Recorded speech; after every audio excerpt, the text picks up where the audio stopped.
You are listening to The Wizard, WZRD Chicago 88.3 FM. Well, there aren't many days left for Women's History Month, so we'll jump in and celebrate as much as we can since next week, today's the 22nd, so there will be one more week, but every week is precious. So, women have fought hard for their rights to as women and for others' rights. And because they have fought so hard, it is because they are defined as to the obstacles that face them, that impede this fight. So let us start off with Jason K. Wong and his track Defiance from his album Human Rights Trio. Rights is Rites, so it's a play on word on Jason's part. Human rights because these is kind of a status quo or not, just what humans like to do, but we are dealing here with human rights, Rights. So here is Jason Pell Wong, Human Rights Trio, and the track Defiance.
That was Jason Carl Wong's Human Rights Trio album and the track Defiance, because women are defiant as they fight for rights for women and for others.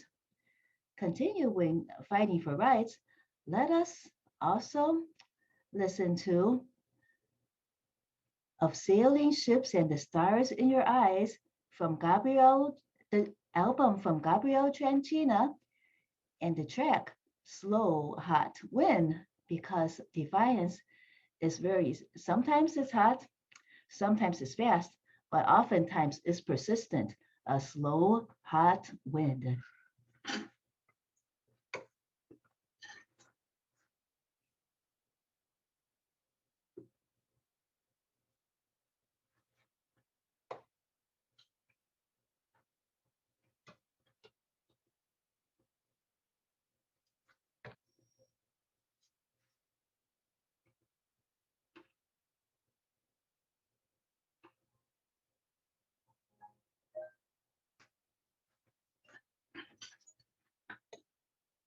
And this is the Wizard at WZRD Chicago 88.3 FM.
That was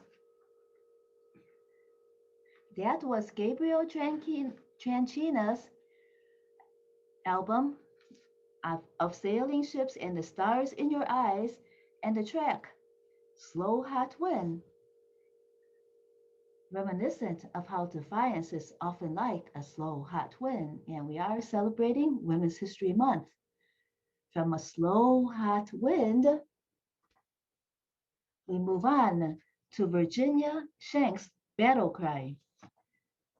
And Virginia Shank, if you are listening, happy birthday to you. And the track Battle Cry is from V.A. Virginia Shank and her album Battle Cry with the track Battle Hear My Battle Cry.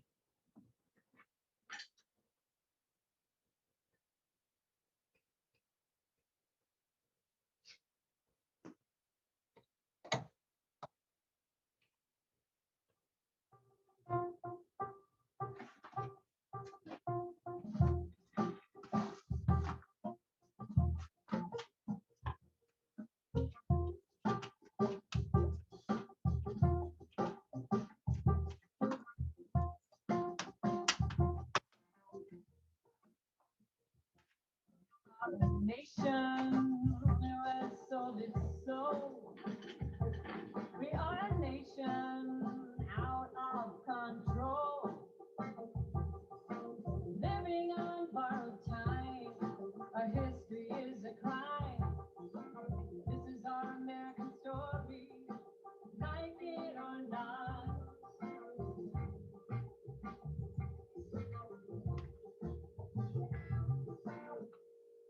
Hello everyone, how are you doing?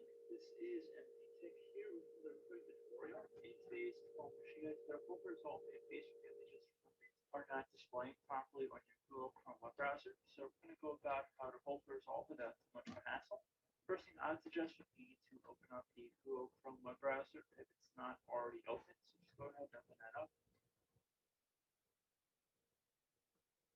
And now you want to select the menu icon near the top right corner of the browser screen. Three dotted icon vertical, one on top of another is the indication of the menu icon. And then select the settings option. Scroll down on this page until you find advanced settings at the bottom and expand that. Now you want to look for something that says site settings, control what information websites can use and what content they can show you.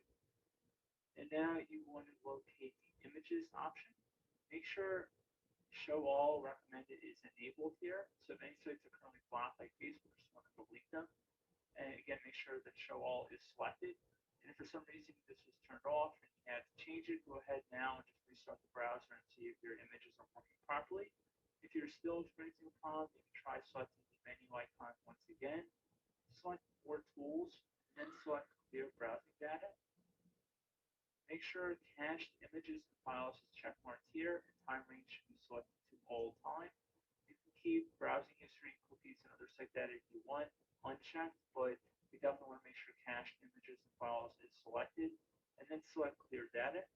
Once you're done with that, close out of here, restart your browser once again, and hopefully that would have been able to resolve your problem. So as always, I will live in truth or die.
will live in truth or die.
That was Hear My Battle Cry from V.A. Virginia Shanks' album Battle Cry. So we wonder sometimes, how do women, what is their epiphany to make them decide to fight instead of to accept the status quo? Let's listen to Laura Ainsworth and her album, Laura Ainsworth and her album New Vintage, and the track That's How I Got My Start.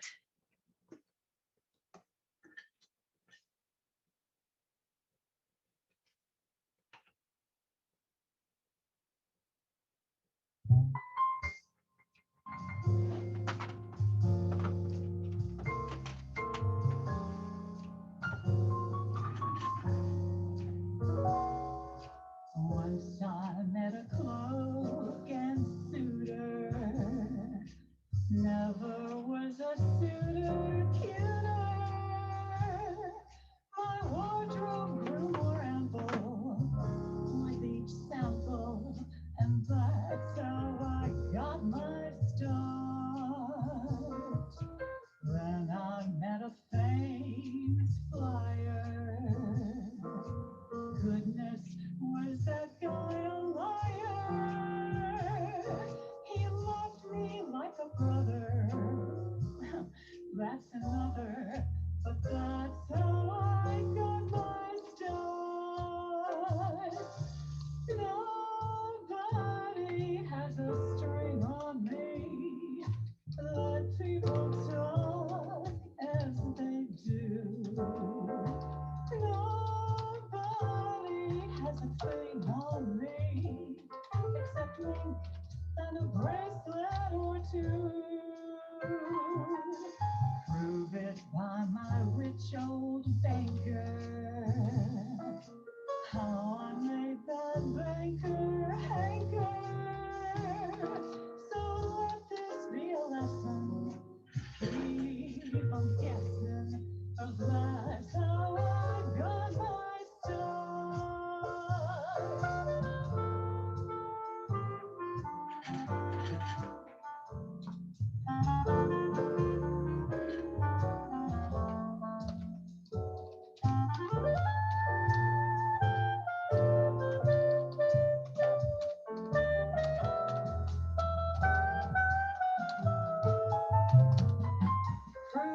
lavished by my rich old banker. How I made the banker linger. So let this be a lesson. Keep them guessing, 'cause that's how I got my start.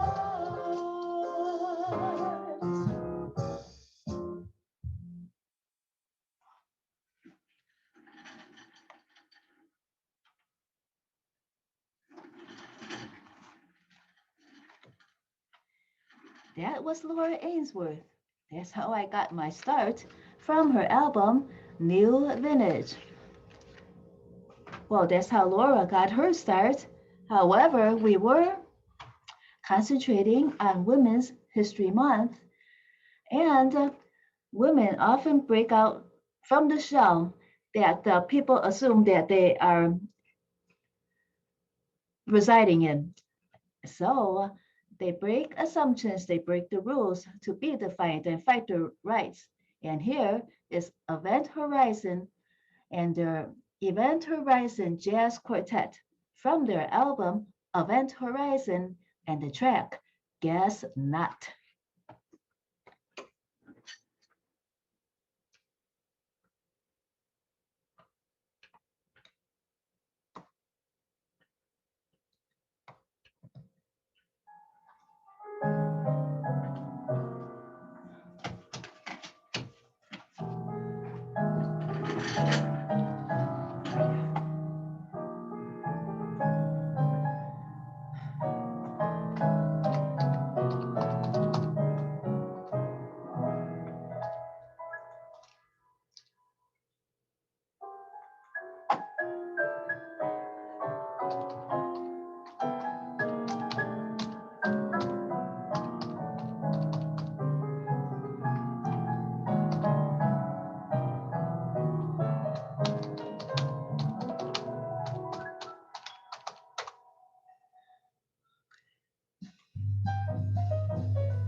That was Event Horizon Jazz Quartet, and their album Event Horizon would guess not, because people always guess wrong about women and how defined they are sometimes, and how persistent we are to fight for our rights.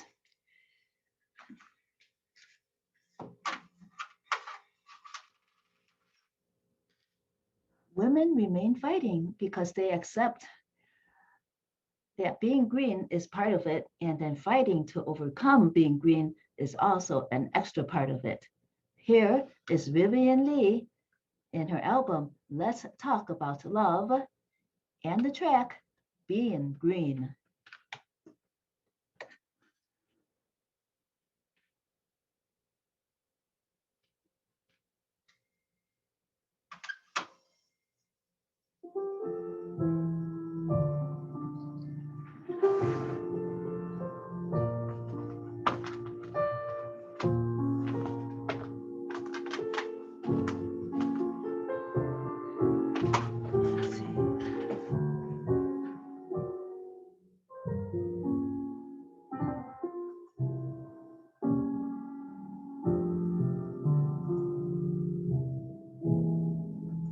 It's not that easy being green.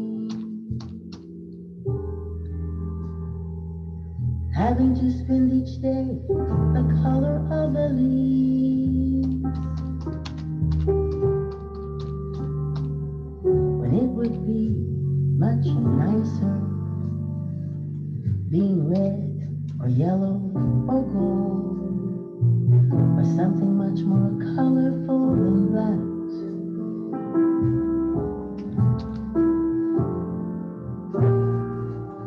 It's not that easy being green. You seem to blend in with so many other ordinary things, and people pass you over because you're not standing out like flashy sparkles on the water or stars in the sky.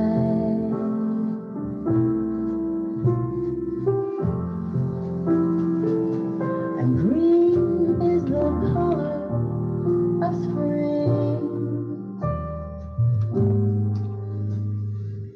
and green can be cool and friendly like, and green is as big as an ocean, as important as a mountain, and tall like a tree. But if green is all there is to be,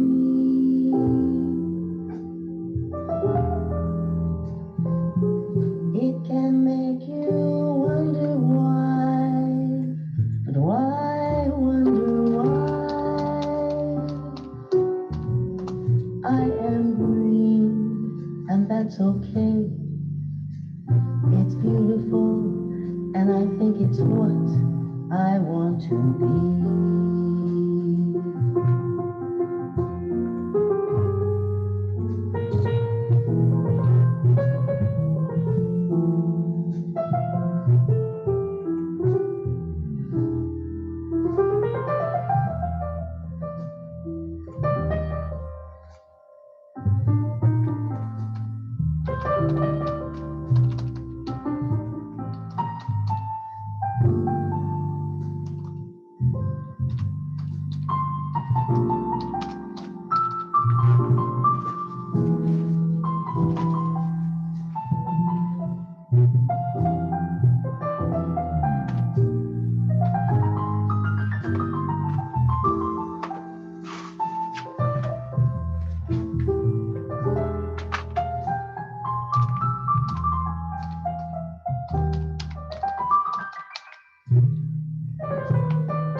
color of spring, and green can be cool and friendly like.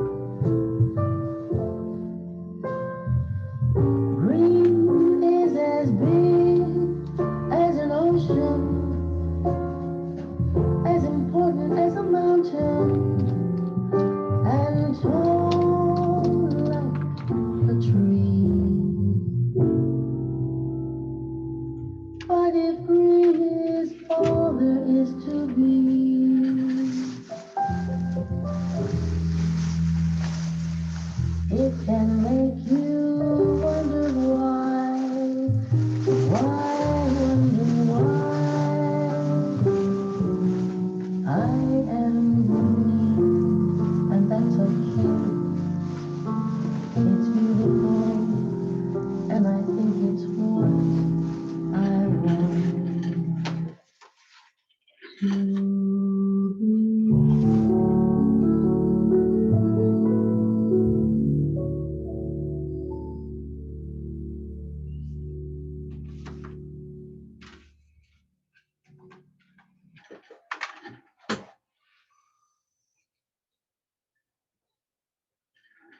And that was Vivian Lee's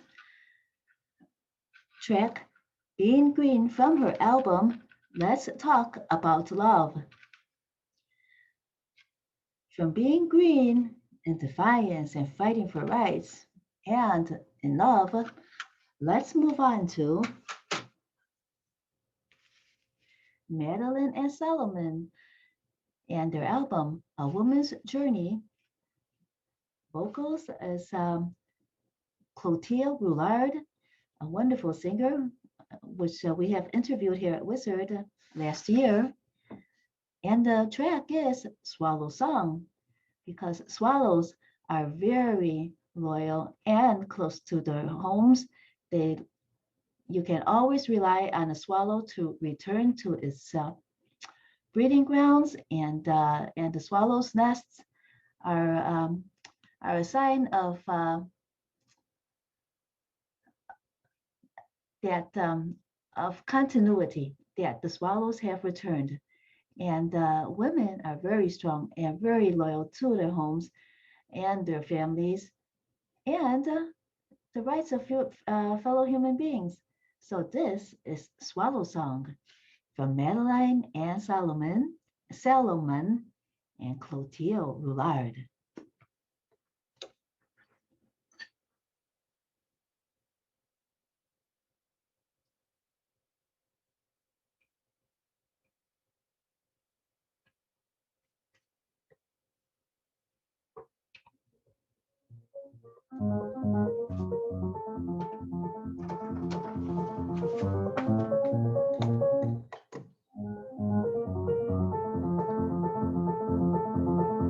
come wander quietly. I'll listen to the wind. I'll listen to the sky. Come walking high above the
That was Madeline Salomon and their album, A Woman's Journey, with the track Swallow Song.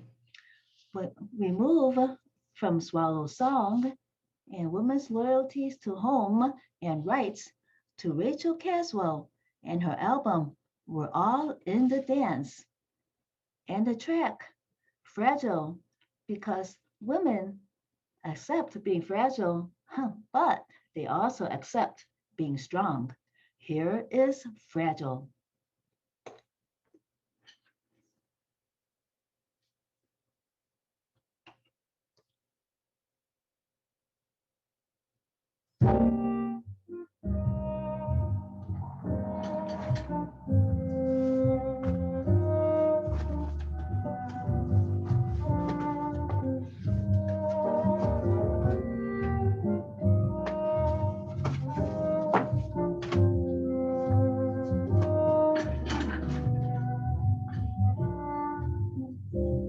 Marble flow and flesh and steel are wood.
That was Rachel Caswell from her album We're All in the Dance and her track Fragile, reflecting on the strength of women and their acceptance of being fragile. Now we move on to a track from Jenny Chang and her album 1978, the full album, and the track Struggle. Jenny Chang has always been a very strong, hard-working artist, and she toured and she made created countless albums, and she also married Fu Sen, who was a star in martial arts movies. And he came from a very wealthy family, but he did not have a head for finances. All he did was, if he has the cash, then he'll spend the cash. So his wife, Jenny Tang, took care of the family finances, his and hers. And when Fu Sen needed the cash, then she would just give him what cash that he needs. And they were very happily married until Fu Sen died in a car accident. But Jenny Cheng remained very close to her in-laws after that. Here is Jenny Cheng's Cheng, as it is spelled at Tseng, and her track Struggle.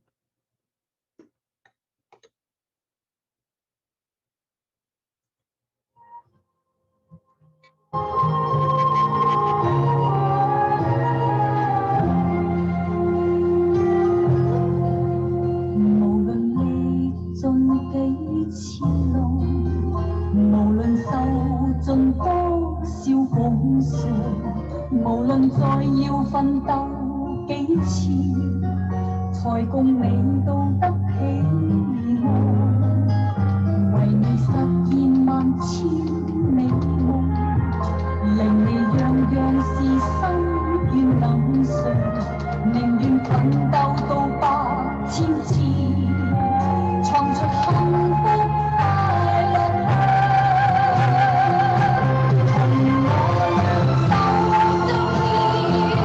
，3000分熱千分光，燃亮着我的愛，為你照前方，同你披荊斬棘，為你衝破前途路障，獻出千般愛心與痴情，一切都奉上。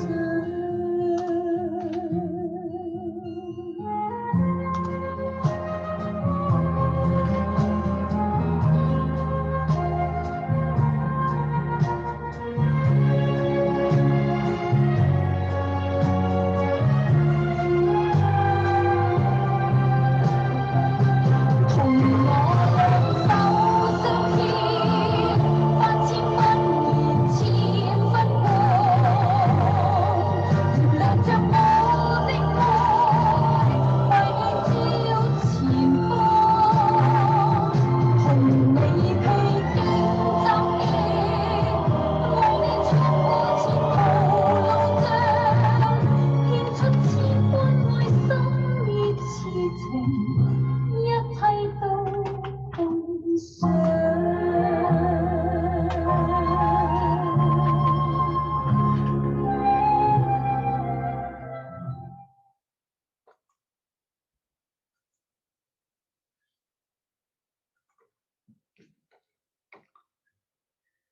That was Jenny Cheng's Struggle. No matter how many waves, no matter how much wind and frost we endure, no matter how many times you have to fight to get to the other side with you, realize that I have thousands of beautiful dreams for you so that everything you wish can be fulfilled. I would rather fight for hundreds of thousands of times and create a happy town and a place where we can live together. Hold hands with me, thousands of hot lights lighting up my love, shining ahead for you, overcoming obstacles with you, breaking through roadblocks for you. Give 1,000 loves and infatuations, everything for you. No matter how many waves, no matter how much wind and frost we must endure. And that is a lot of the little bit more of repetition. So here again is Jenny Tang's Struggle.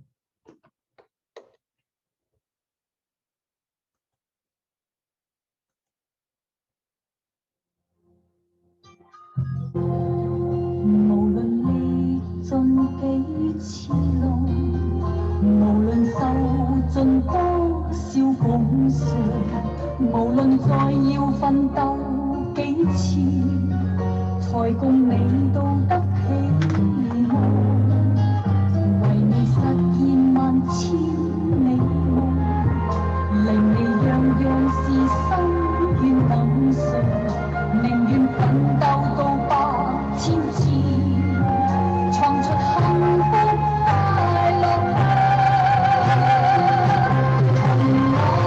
同我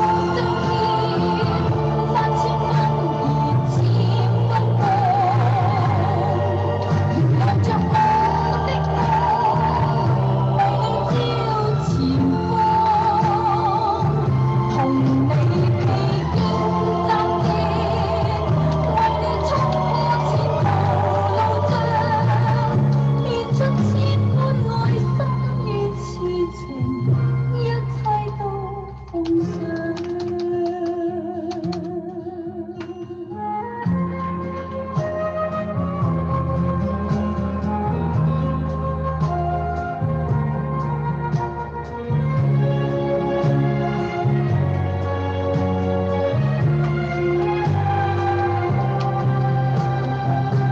同我兩手相牽，萬千蚊兒漸分光，亮着我的愛，為你照前方，同你披荊斬棘，為你衝破前途路障，獻出千般愛心與痴情，一切都奉上。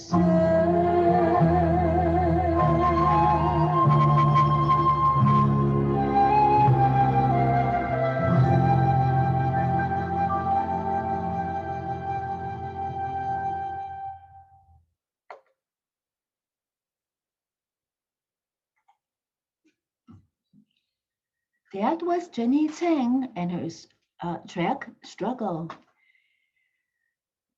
Now that we have reflected on a little bit of the struggles of women, let us move on to Life on Mars from the Dave Flippo Trio and their track If Six Were Nine, because women often see the both sides of everything, and 6 and 9 are mirrors of one another. If 6 were 9.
And that was the Dave Flippo Trio and their track If Six Were Nine from the album Life on Mars. So here we are at the Democracy Now! Time. So this is WZRD Chicago 88.3 FM.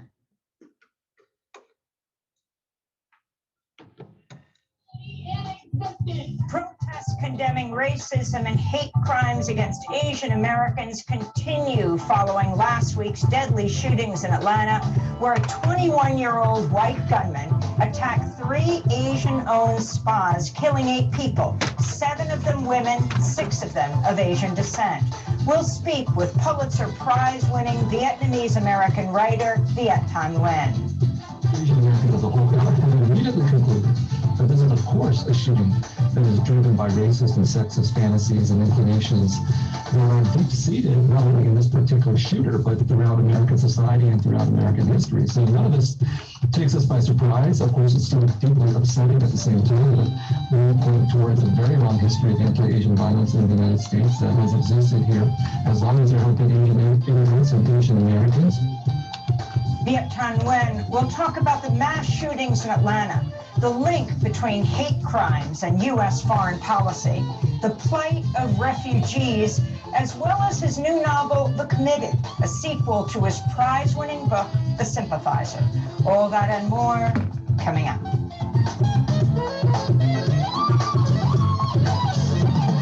Welcome to Democracy Now!, democracynow.org, The Quarantine Report. I'm Amy Goodman.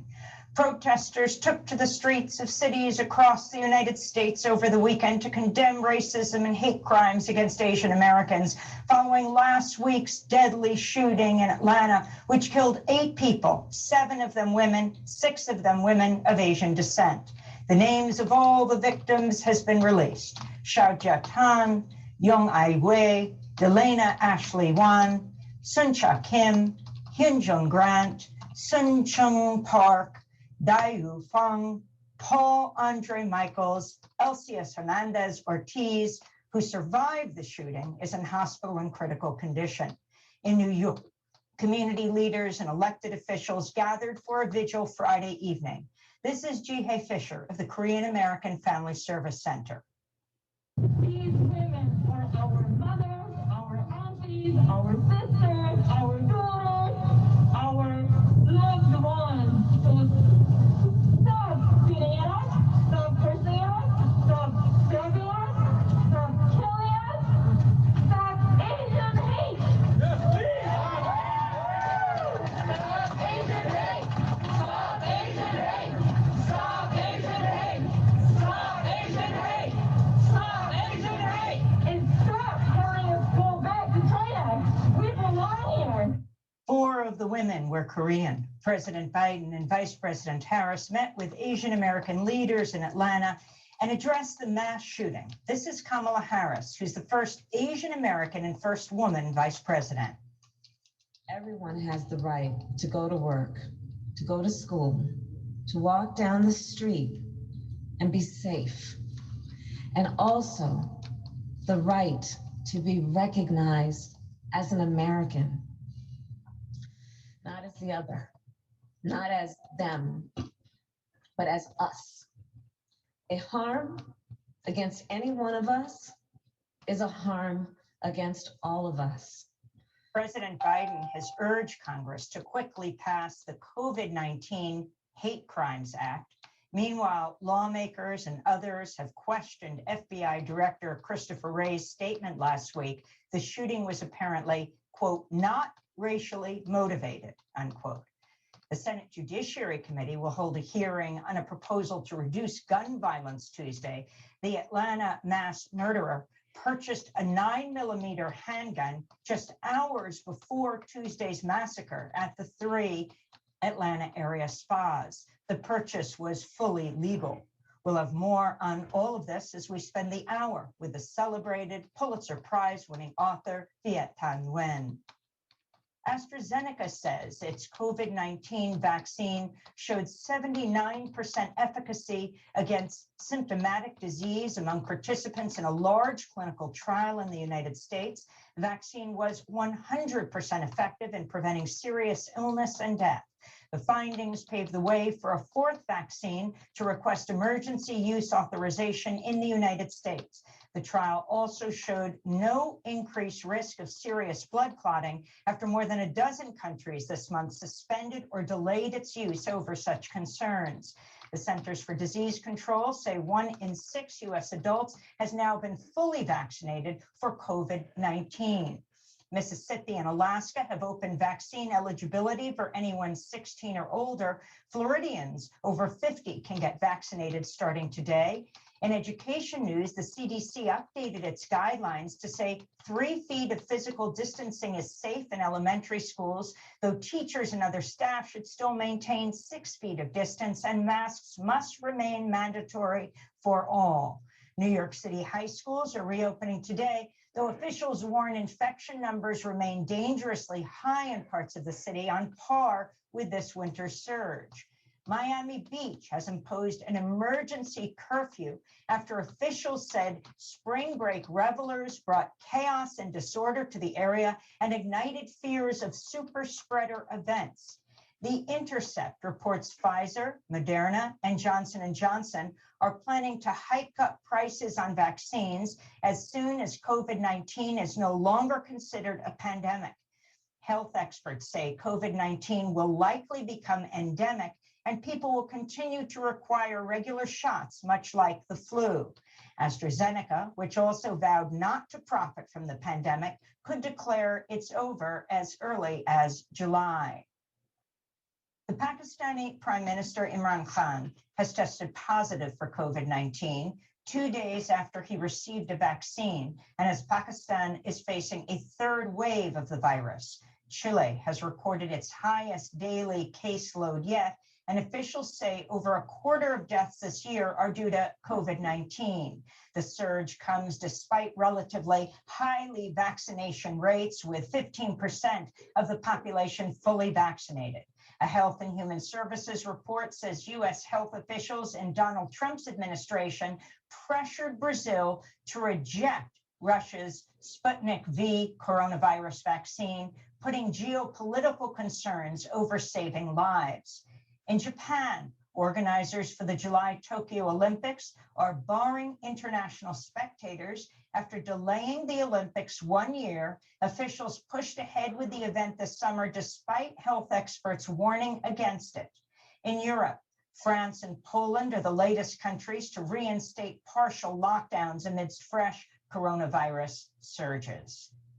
Department of Homeland Security Secretary Alejandro Mayorkas appeared on multiple news shows over the weekend to say the U.S. border is effectively closed. The border is closed. We are expelling families. We are expelling single adults. And we've made a decision that we will not expel young, vulnerable children. Over 15,000 migrant children are now in U.S. custody as the number of asylum seekers at the southern border shows no sign of slowing down. Over 5,000 of those are being held in Customs and Border Protection jails. Axios reports over 800 children have been jailed for over 10 days, more than a fourfold increase over the past week.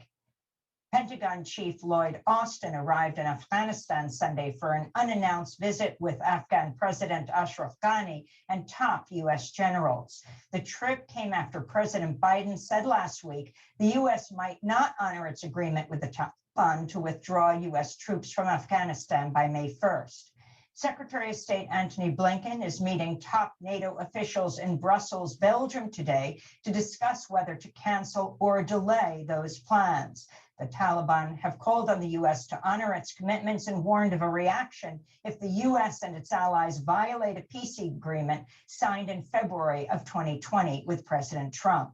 About 3,500 U.S. troops and another 6,500 NATO soldiers remain in Afghanistan nearly 20 years after the U.S.-led invasion. Human rights groups are condemning Turkish President Recep Tayyip Erdogan's decision to withdraw from the Istanbul Convention, the world's first binding treaty to combat violence against women and girls. Nearly 40% of Turkish women have been subjected to violence from their partner, according to UN figures, and local rights groups say femicides are on the rise. In Istanbul, women took to the streets this weekend to protest the move. Ben bir kadın olarak zaten güvende hissetmiyordum. I wasn't feeling safe as a woman even before this, and after this, I feel even more like I am in an unsafe environment. At least there was a law, a decision that I was leaning on, but now I don't feel like I have any support. I feel vulnerable.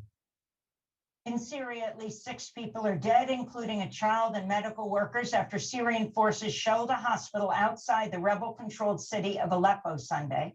16 civilians were also wounded in the assault, 4 of them critically.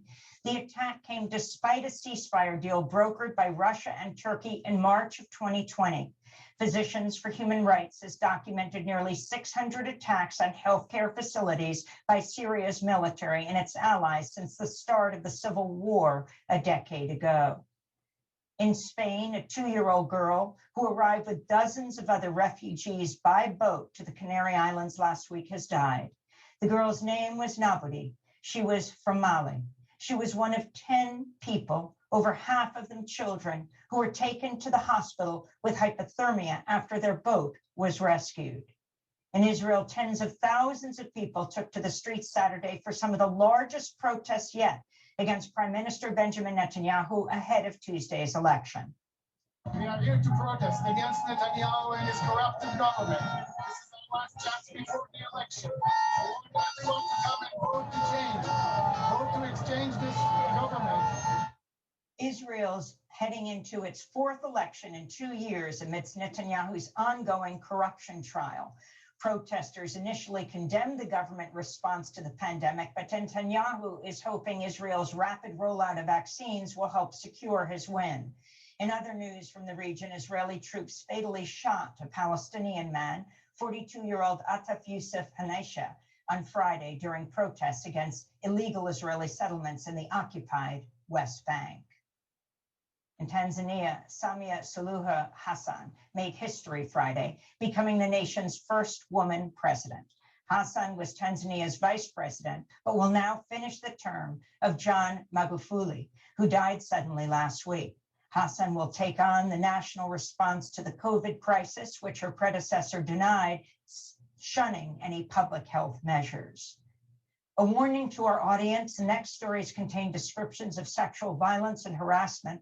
A Pakistani court sentenced 2 men to death for a rape last year, which set off protests and national outrage. The men gang raped and robbed a woman in front of her children after her car broke down. At the time, the Lahore police chief blamed the woman for traveling at night without a male companion and not making sure she had enough gas in her car. In the United States, the FBI has reportedly opened an investigation into New York Governor Andrew Cuomo's role in shielding nursing home industry executives from liability over the deaths of thousands of residents from COVID-19. The liability protections came in April 2020 after the Greater New York Hospital Association and its executives gave over $2 million in donations to Cuomo's campaign. The FBI is also investigating reports that top aides to Cuomo pressured state health officials to falsely state data to cover up the true number of COVID-19 deaths in nursing homes. Meanwhile, an 8th woman has stepped forward to accuse Governor Andrew Cuomo of sexual misconduct. Alyssa McGrath, one of Cuomo's current aides, says the governor made numerous unwelcome sexual advances, ogled her body, and remarked on her looks. The latest accusations came as former aide Lindsey Boylan called on New York's legislature to impeach Governor Cuomo. Boylan addressed a crowd of protesters in Manhattan on Saturday. In December, I spoke truth to power on the harassment and bullying I faced working for Governor Cuomo. And when the governor should have been focused on leading us out of this pandemic, he was instead focused on covering up the deaths of 15,000 New Yorkers and smearing me and my reputation. In Western New York, Republican U.S. Congressmember Tom Reed has apologized to a female lobbyist who accused him of unwanted sexual advances. Nicolette Davis says Congressmember Reed drunkenly rubbed her back, unhooked her bra, and moved his hand to her thigh during a gathering at a Minneapolis bar in 2017. Reed said he would not seek re-election next year. He's among elected officials who've called on Governor Cuomo to resign over sexual harassment claims and said as recently as last month he was considering a run for governor in 2022. He now says he will not run. Louisiana Republican Julia Letlow has won a special election to replace her husband, Luke Letlow, who died in December of COVID-19 before he could take his seat in Congress for what would have been his freshman term. Meanwhile, Louisiana Democrats Troy Carter and Karen Carter Peterson head to an April runoff to see who will fill the congressional seat vacated by Cedric Richmond, who's now serving as the White House Director of Public Engagement. New York Congress members Nydia Velázquez and Alexandria Ocasio-Cortez introduced a bill that would allow Puerto Rico to determine its territorial status, including statehood or independence from the United States. New Jersey's Bob Menendez introduced the measure in the Senate. Quote, "A colony is incompatible with democracy," said Ocasio-Cortez. Youth climate activists staged a global strike Friday after a year of scaled down and virtual protests due to the pandemic. Do we want climate justice? Do we want it now? No more empty promises. No more empty promises, chanted climate strikers in Kenya. Youth activists from around the world called on their governments to treat the climate catastrophe as an immediate crisis and fulfill their commitments to cut emissions. And the renowned Egyptian feminist, writer, psychiatrist, and former political prisoner Nawal al-Saadawi has died at the age of 89. El-Saadawi was the founder and president of the Arab Women's Solidarity Association and an outspoken defender of women's rights, campaigning against sexual oppression, imperialism, and female genital mutilation. She described her own experience with the practice in the book, Hidden Face of Eve. In 2011, she joined the uprising in Cairo's Tahrir Square, which led to the ouster of President Hosni Mubarak. Nawal al-Saadawi spoke to Democracy Now! During the Egyptian Revolution. Women and girls are beside boys in the streets. And we are calling for justice, freedom, and equality, and real democracy, and a new constitution, no discrimination between men and women, no discrimination between Muslims and Christians, to change the system, to change the people who are governing the system and the people, and to have real democracy. That's what women are saying. That was Nawal al-Saadawi speaking to Democracy Now! January 31st, 2011. She's died at the age of 89. To see all of our interviews with her, you can go to democracynow.org. And those are some of the headlines. This is Democracy Now!, the Quarantine Report. When we come back, we'll spend the hour with the Pulitzer Prize-winning Vietnamese-American writer Viet Thanh Nguyen to talk about the mass shootings in Atlanta, the link between hate crimes and U.S. foreign policy, the plight of refugees, and his new novel, The Committed, a sequel to his prize-winning book, The Sympathizer. Stay with us.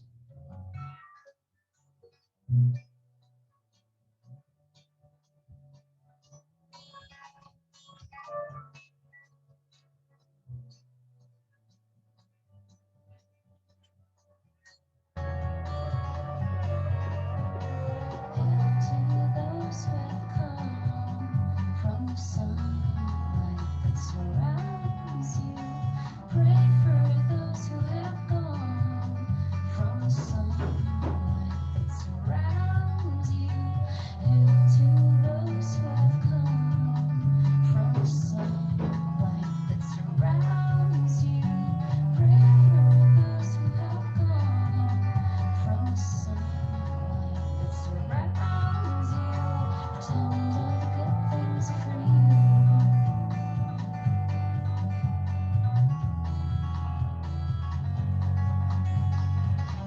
those who have come from sunlight that surrounds you.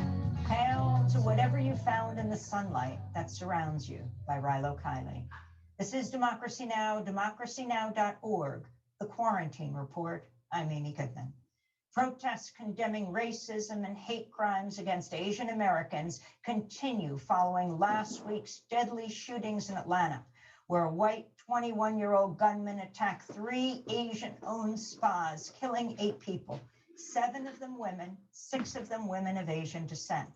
President Biden and Kamala Harris traveled to Atlanta on Friday to meet with Asian American leaders. Vice President Harris, who is the first Asian American and first woman vice president, condemned last week's attacks.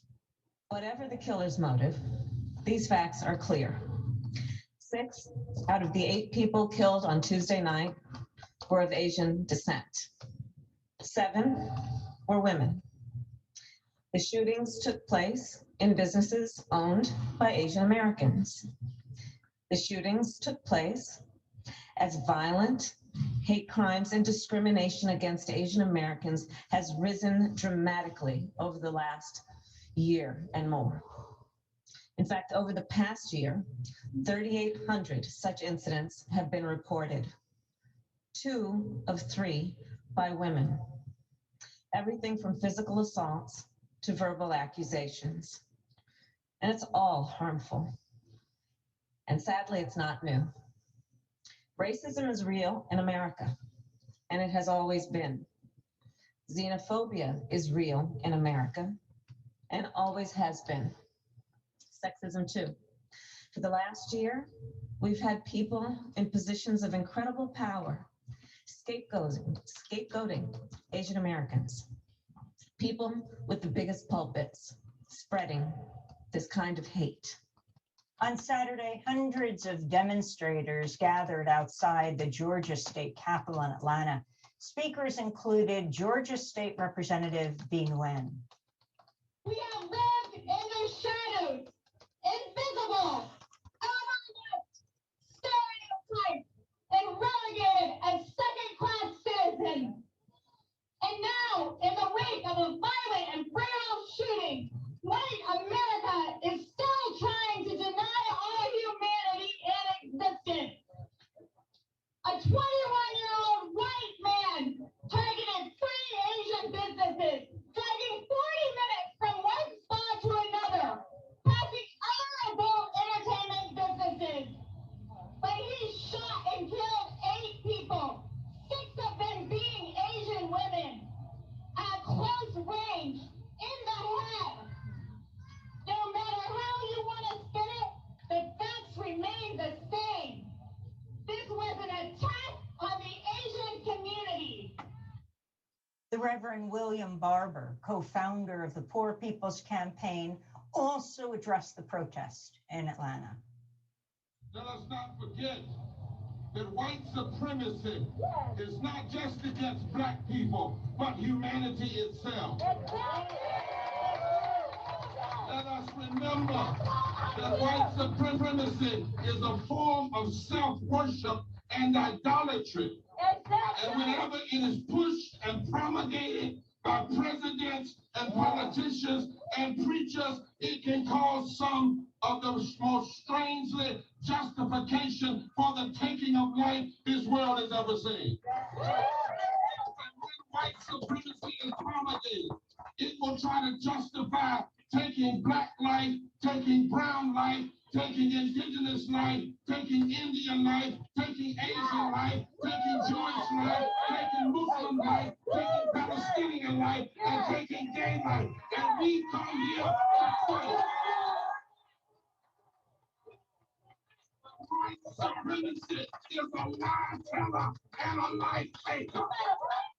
As we continue to look at the mass shootings in Atlanta, the spike in hate crimes targeting Asian Americans and broader issues, we're joined in Los Angeles, California by the Pulitzer Prize-winning Vietnamese-American writer Viet Thanh Nguyen.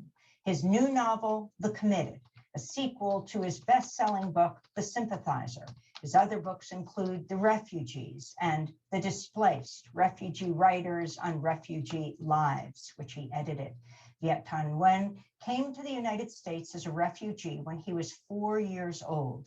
He's a professor at the University of Southern California and recently co-wrote an article for the Washington Post headlined "Bipartisan Political Rhetoric About Asia Leads to Anti-Asian Violence Here." Professor Nguyen, it's great to have you back on Democracy Now!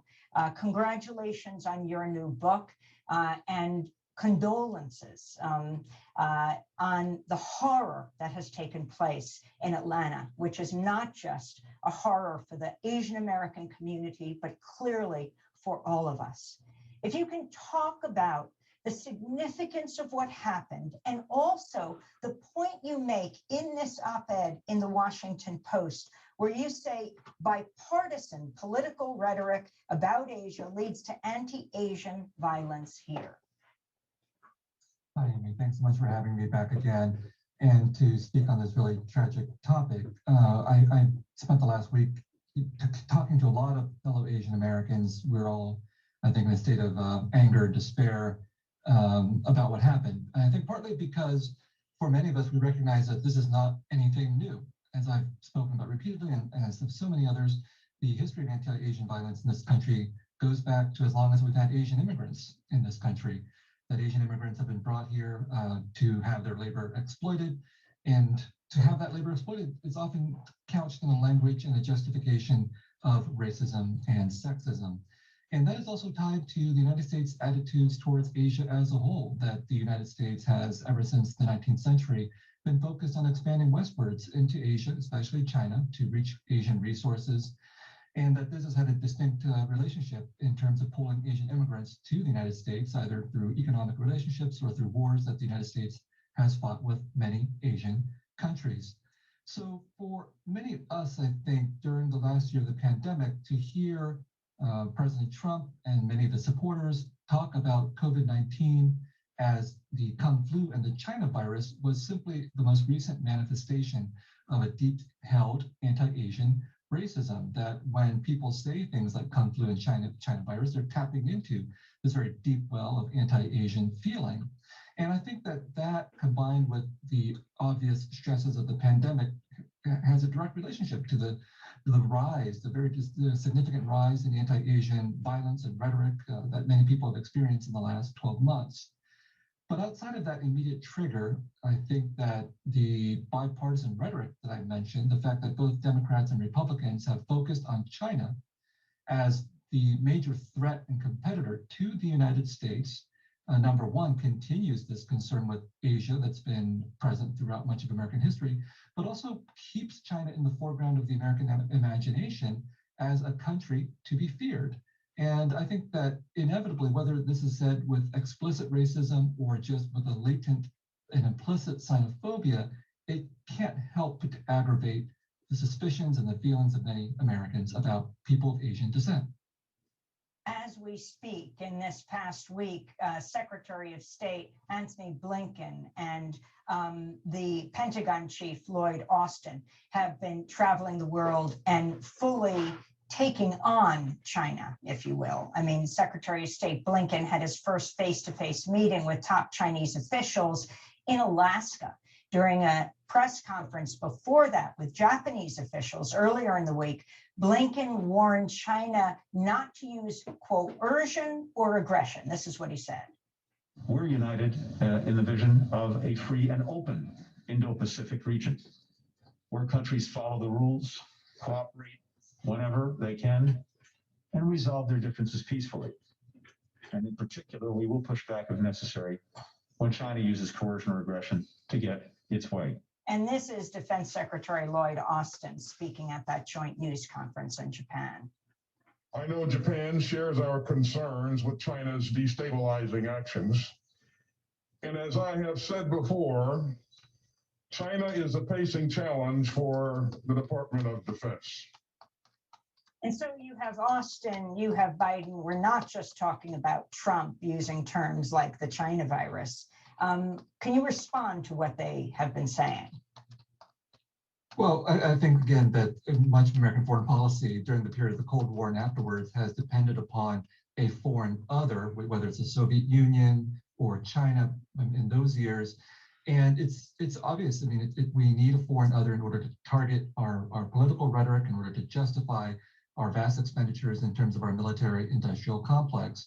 So China has again resumed that position for the United States, Russia too, to a certain extent. But I think China, because of this, again, deep well of anti-Asian racism, this set of Orientalist expectations that we have, that China is going to be mysterious, that it's going to be menacing, that it's going to have all kinds of calculations going on strategically and economically that we have to worry about. All of this is being put forth by various people in both parties. And I think that one of the things to stress here is that, of course, there are things about China that we should be concerned about. I think that we should be concerned about human rights abuses that China has undertaken in Tibet, Hong Kong, and Xinjiang. But oftentimes this kind of rhetoric about what China is doing is again being used to justify an American militaristic stance against China, instead of the United States worrying about how it can compete with China economically, but in a non-violent, non-threatening manner. And of course, our outrage about the depredations of China against its own people is sometimes a little bit hypocritical, because we're still struggling, as we are talking about now, with our own capacity to take care of Americans. Last week, Republican Congressmember Chip Roy of Texas was rebuked for using a House Judiciary Committee meeting on the rise of anti-Asian violence to glorify lynchings and used rhetoric about China that stokes racism toward Asian American communities. This is just a small part of what he said. Right? There's old sayings in Texas about, find all the rope in Texas and get a tall oak tree. So now we're talking about whether talking about China, the Chi-Coms, the Chinese Communist Party, whatever phrasing we want to use, and if some people are saying, hey, we think those guys are the bad guys, for whatever reason. And let me just say clearly, I do. I think the Chinese Communist Party running the country, China, I think they're the bad guys. And I think that they are harming people. So that was Texas Congressmember Chip Roy using the Cold Warrior term Chi-Com for the Chinese Communist Party. This was a hearing on violence against Asian Americans. This was the response from New York Democratic Congressmember Grace Meng. Your president and your party and your colleagues can talk about issues with any other country that you want, but you don't have to do it by putting a bullseye on the back of Asian Americans across this country, on our grandparents, on our kids. This hearing was to address the hurt and pain of our community, to find solutions, and we will not let you take our voice away from us. That was Democratic Congressmember Grace Meng. If you, Professor Nguyen, could respond to what he said and what this means.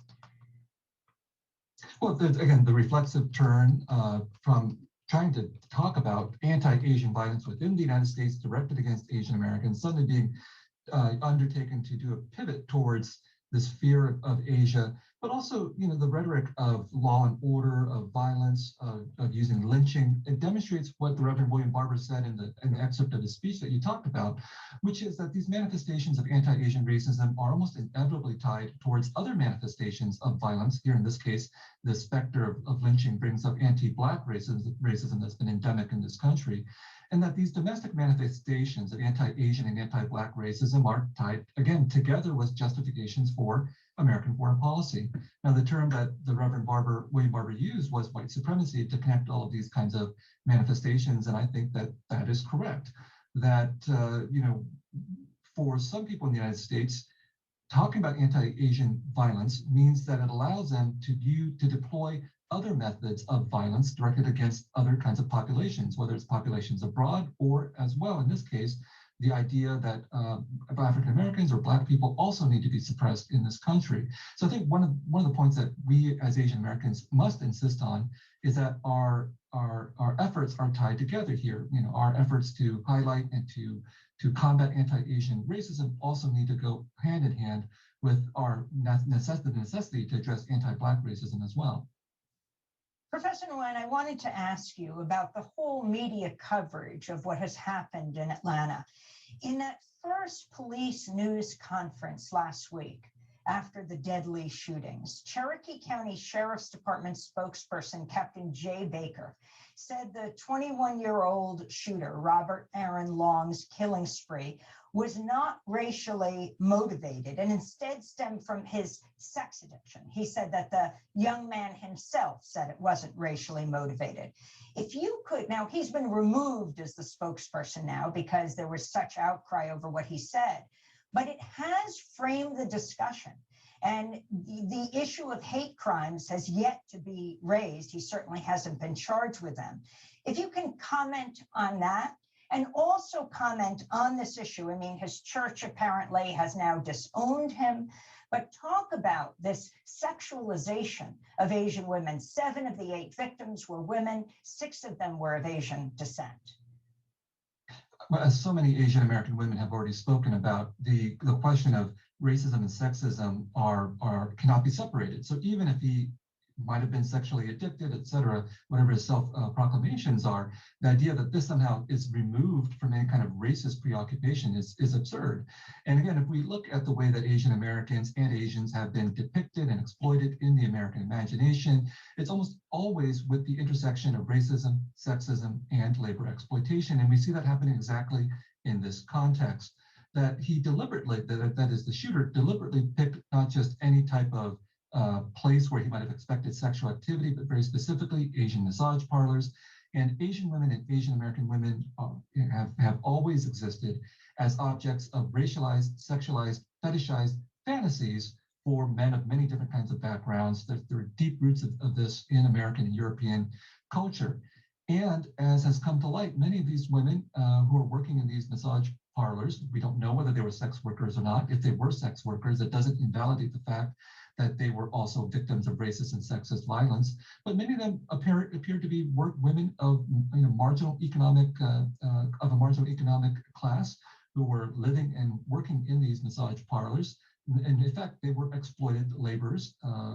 And all of these things are happening at the same time. So it's enormously frustrating that the police response and the FBI response has been to try to compartmentalize what has taken place under one category only of sexual exploitation, when in fact all of these things are happening at once.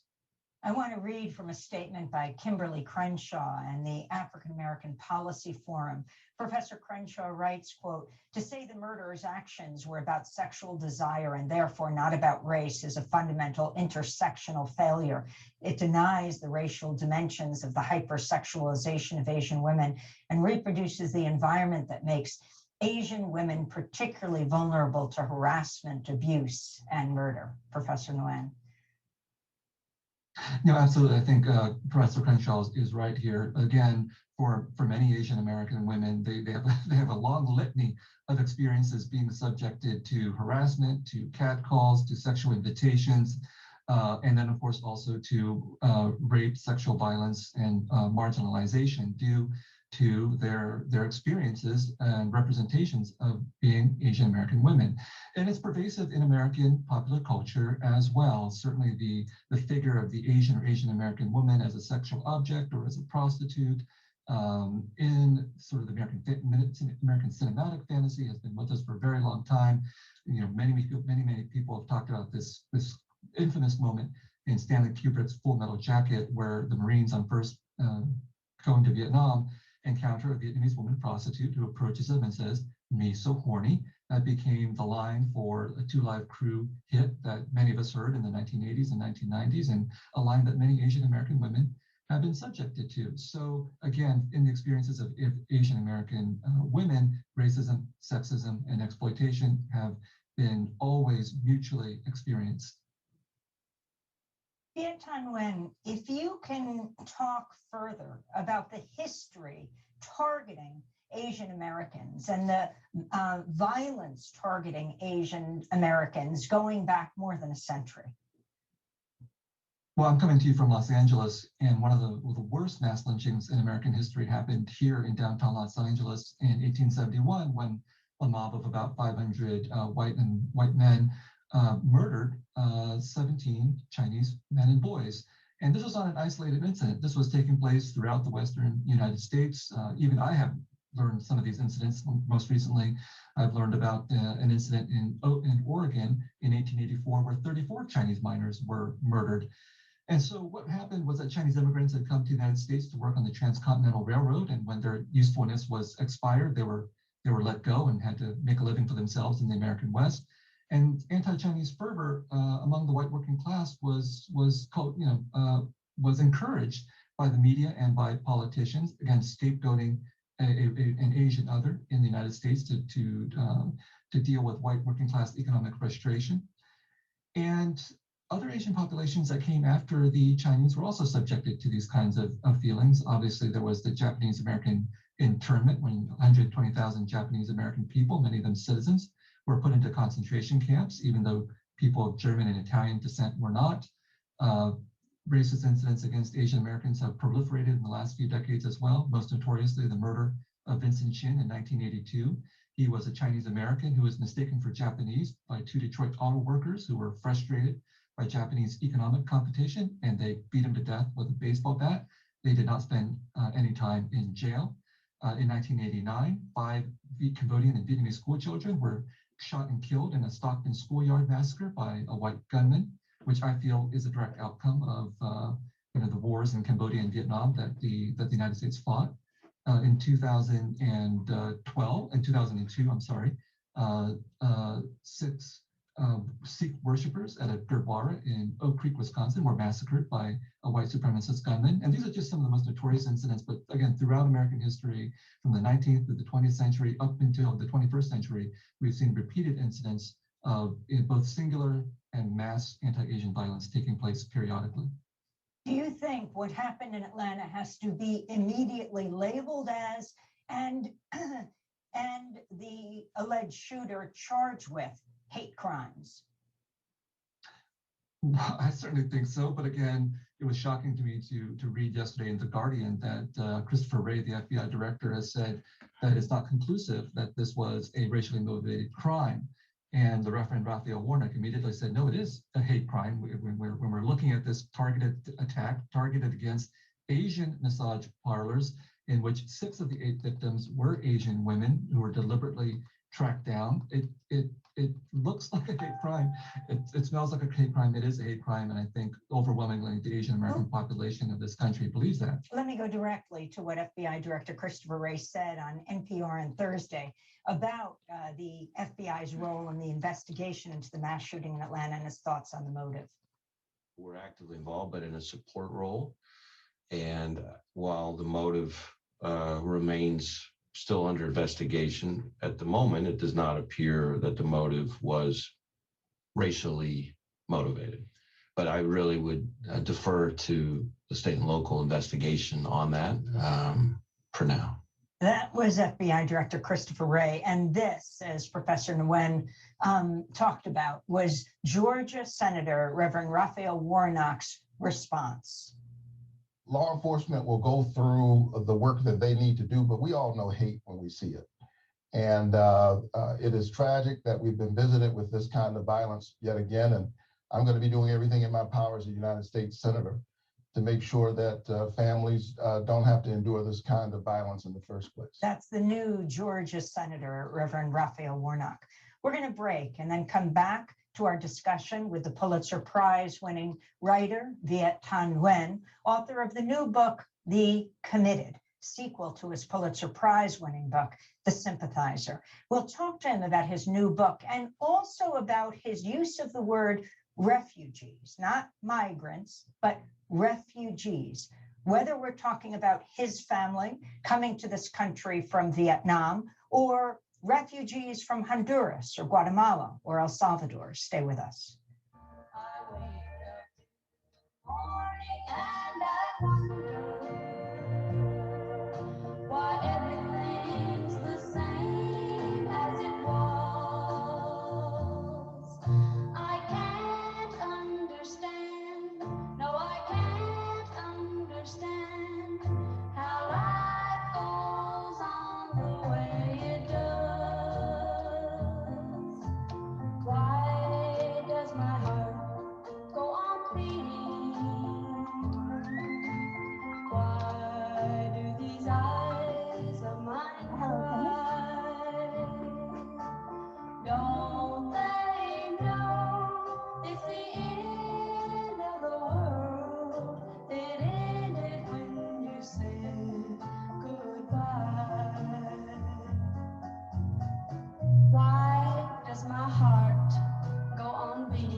World by Skeeter Davis. This is Democracy Now!, democracynow.org, The Quarantine Report. I'm Amy Goodman, as we spend the hour with the Pulitzer Prize-winning Vietnamese-American writer Viet Thanh Nguyen.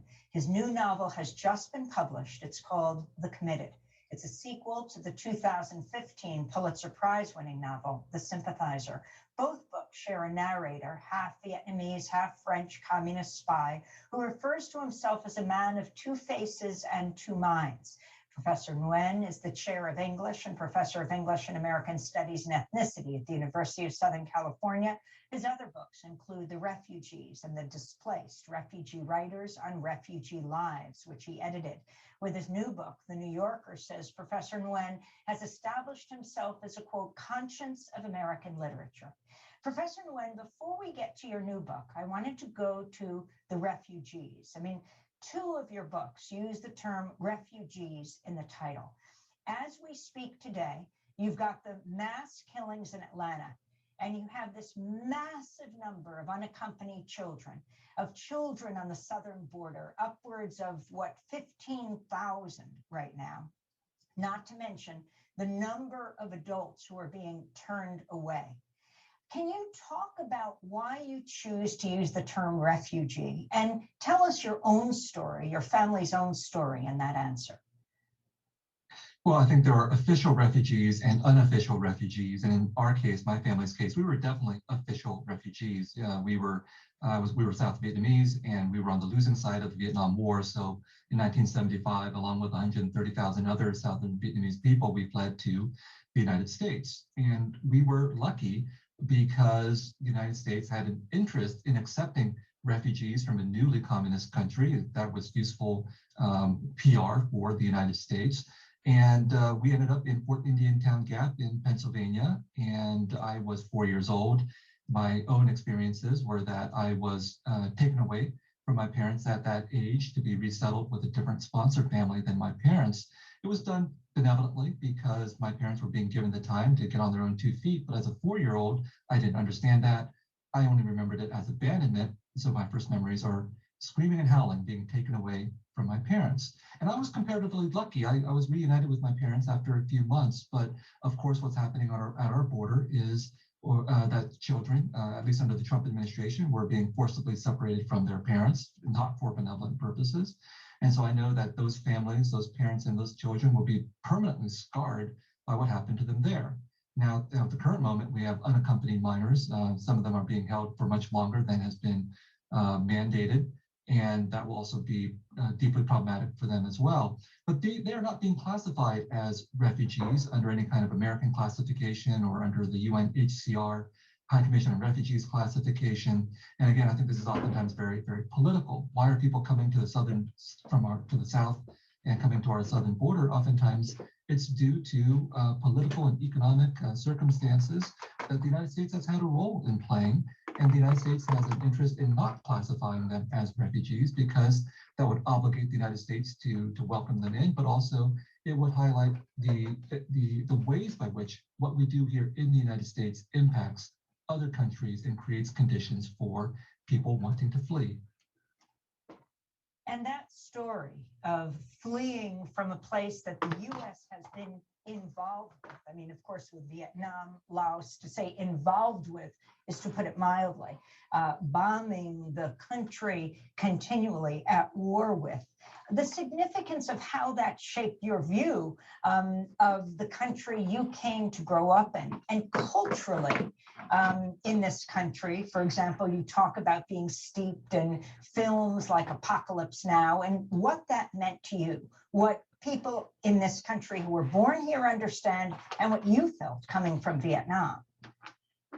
Well, I feel myself to be an American. I've grown up here since I was 4, and I think I deeply understand American culture, and I feel myself to be an American, which means I love many, many things about American culture, including things like American movies, including the many movies that the United States made about the Vietnam War, including Apocalypse Now. But watching a movie like Apocalypse Now was quite shocking for me at 11 or 12 years of age, because I thought myself to be an American, rooting for the American soldiers, up until the point they killed or massacred Vietnamese civilians. And then I felt myself split in two. Was I the American doing the killing, or was I the Vietnamese being killed? To me, that is a very basic question that applies to many other kinds of circumstances that my work addresses. But I think the most important thing about this is that it's not just a personal issue for me. It's not a feeling, not just a feeling of being divided and culturally divided that many Asian Americans have spoken about. To me, what's also important to understand here is that my very existence and that of many other Vietnamese and Asian Americans in this country, we are here because of wars that the United States fought in Asia. And so this speaks to a very a bifurcation in American history and culture that is true for so many people. That on the one hand, this is a country of high ideals of democracy and pluralism and opportunity. On the other hand, it's a country that's rooted in warfare and conquest, which has manifested itself in wars in Asia. And I think that we have an obligation as Americans to recognize the complications of this, both the possibilities of this country and its roots and its continuing immersion in warfare, genocide, and colonization. Professor Nguyen, your new book, and congratulations on it, The Committed, begins on a refugee boat. You severely object to people being called boat people, but you point out that, Ulysses was on a boat, but we cast him in heroic terms. Pilgrims of the US were boat people, but we call them founders. Talk about the difference and how this country looks at different refugees. I think one of the reasons why I call myself a refugee is because it's a stigmatized term in the United States. I mean, Americans know what to make out of someone who calls himself or herself an immigrant. That's a part of the American mythology, that you've come here to improve yourself and contribute to this country. But I think a refugee often brings up very negative images and ideas in the American imagination. And the term boat people completely illustrates this, that after the Vietnam War, tens of thousands of Vietnamese people did flee by boat, and the media called them boat people, which is a way of drawing attention to their plight in a very successful way. But it means that Vietnamese people have been fixed in the American imagination as these boat people, and the images around boat people are that these are desperate and frightened people. And of course, that's true. They were desperate and frightened, but I also think that they were heroic because many of them knew that their chances of survival once they took to the open seas on very rickety little boats were going to be very, very slim. And so I have always asked myself, why do we cast certain people as heroes and other people as not heroic? And I think in the case of refugees, it's easier to cast them as desperate and frightened rather than heroic, because if we were to see them as heroes, we might also have to incorporate them into our own stories. We might feel even more obligation to them, and we might have to see them as human beings rather than as these pathetic objects that need to be rescued. And so part of the project of a novel like The Committed, which begins on a refugee boat that I deliberately call an ark, is to reframe the experience of refugees, whether they're fleeing from Vietnam or whether they're fleeing south of our border to the north, or whether they're fleeing from Africa into the Mediterranean, to recast these people as heroes undertaking very difficult journeys with enormous obstacles, and that if they succeed, we should treat them as heroes rather than as desperate and frightened objects of our pity. Tell us about your protagonist, unnamed in The Committed. Well, he's unnamed because he's an everyman. He's certainly Vietnamese, but he's also an everyman in terms of these adventures and misadventures that he has to go through. He's of mixed descent. His father's a French priest, his mother's a Vietnamese woman. And so being of mixed descent, he's caught directly in the middle of these tensions that we've been talking about throughout our hour here between East and West, and the Orientalist expectations of Europeans and Americans about the Vietnamese and other Asians. And as a result, he's also a man of two faces and two minds. He sees every issue from both sides, which makes him a perfect figure for someone who's a writer who does exactly the same thing. But as a man of two faces and two minds, caught up in this era of the Vietnam War and the Cold War, he's able to see through the oppositions and the polarities that countries and cultures typically deploy to make things easier to understand. So again, going back to this idea of East and West and anti-Asian violence, it's easier to understand the world if we see it split into two. But he himself does not have that luxury. He's always going beyond the surface binaries to look underneath. It allows him the capacity to satirize our absurdities and our hypocrisies. And it also makes him kind of a tragic figure, because in a world in which most people want to choose one side or the other, he can't choose.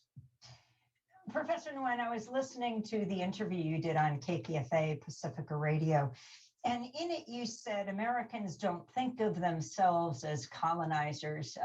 Their word for colonization is the American dream. Can you elaborate on this? Well, I think, we as Americans believe in American exceptionalism, that we are the greatest country in the world. No other country has been like ours. And when we think about colonization, we think, well, it's the Europeans who did the colonizing, but we never did that. That's part of American exceptionalism. But of course, that's factually wrong, that this country has been founded on colonization. That's why we have the 13 colonies, and that we've expanded through colonization. And that the kind of colonization that we've seen with Europeans and other places that we would characterize as being brutal and rapacious and so on, I mean, those are the very terms that we should be using to describe our American history as well. And of course, a lot of Americans would object to this kind of characterization. I think we as Americans are like every other country. We want to see our own history in the best possible light. So that inclination is not unique at all. And I think part of my work is to say we as Americans need to be able to, like the sympathizer, hold two opposite ideas in our minds at the same time. This is something that Scott Fitzgerald also said. The test of a first-rate intelligence is to hold two opposite ideas in our minds at the same time. And I think that many Americans can't do that, which is why they would rather say, when someone like me brings up these kinds of criticisms, love it or leave it.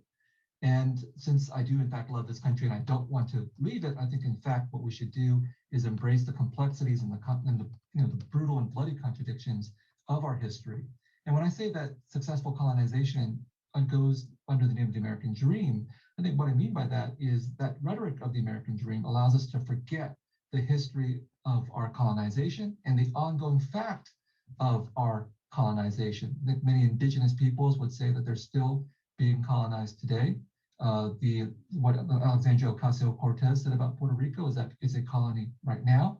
And so the very opposition to the idea that our country can be a colonizing country blinds many Americans to what is actually going on in our country at this present time. We have less than a minute, but I was wondering if you can talk about the Asian American writers who most influenced you. You are a student of the great Chinese American writer, Maxine Hong Kingston. So many great Asian American writers. I'm very lucky to come late in the game because an earlier Asian American writer would just face even more perplexity than I have faced. I think about John Okada writing about the Japanese American internment in the 1950s, Carlos Bulosan writing about Filipino migrant laborers in the 1940s, and yes, of course, Maxine Hong Kingston, my great teacher, who I say I was a very poor student, but she had faith in me, and I owe her a great deal. A very poor student, right, who just won the Pulitzer Prize. We thank you so much for spending this time with us. Our guest, Viet Thanh Nguyen, author of the new novel, The Committed, sequel to his Pulitzer Prize-winning book, The Sympathizer, professor at the University of Southern California. And we'll link to the Washington Post piece you co-authored, Bipartisan Political Rhetoric About Asia Leads to Anti-Asian Violence Here.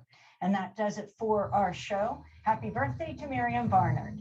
Democracy Now! Is produced with Renee Phelps, Mike Burke, Dina Guzder, Libby Rainey, Noreen Shea, Maria Terracena, Carla Wills, Tammy Warnock, Tarina Nadura, Sen Malkoff, Tay Maria Studio, John Hamilton, Robbie Karen, Honey Masood, Adriana Contreras. Our general manager is Julie Crosby. Special thanks to Becca Stelly, Miriam Barnard. I'm Amy Goodman. Stay safe, wear a mask.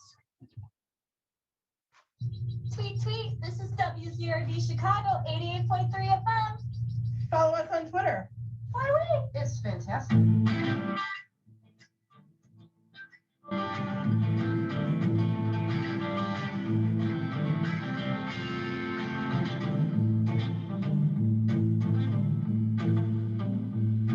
This government had an idea and Parliament made it law. Seems like it's illegal to fight for the union anymore. Which side are you on, boys? Which side are you on? Which side are you on, boys? Which side are you on?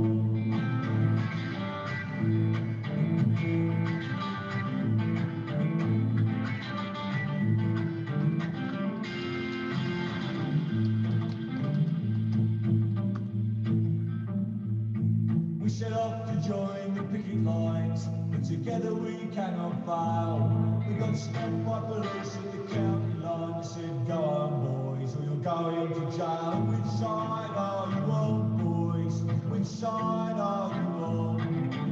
Which side are you on, boys? Which side are you on?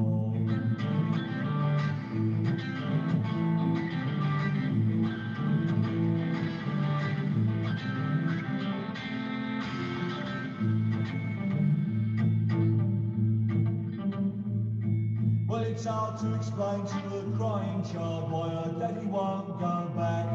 So the family suffer, but it hurts me more to hear a scab say, sod you, Jack. Which side are you on, boys? Which side are you on? Which side are you on, boys? Which side are you on?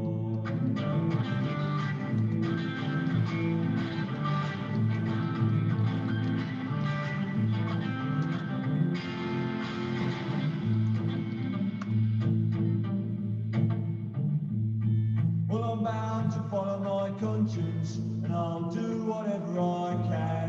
And it'll take much more than a union law to knock the fight out of a working man. And which side are you on, boys? Which side are you on? Which side are you on, boys? Which side are you on?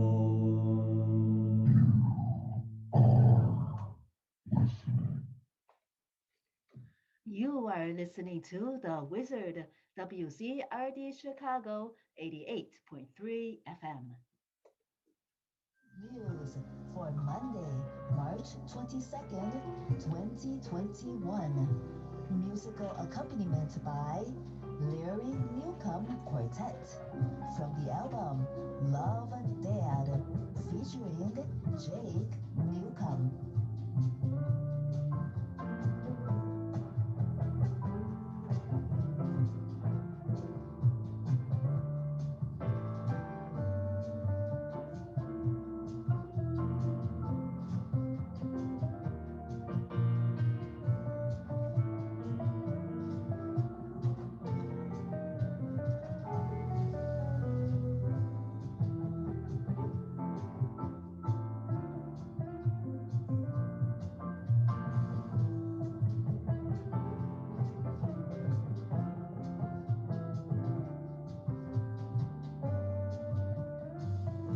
Just as humans learn languages, animals learn behaviors crucial for survival and reproduction from older, experienced individuals of the same species.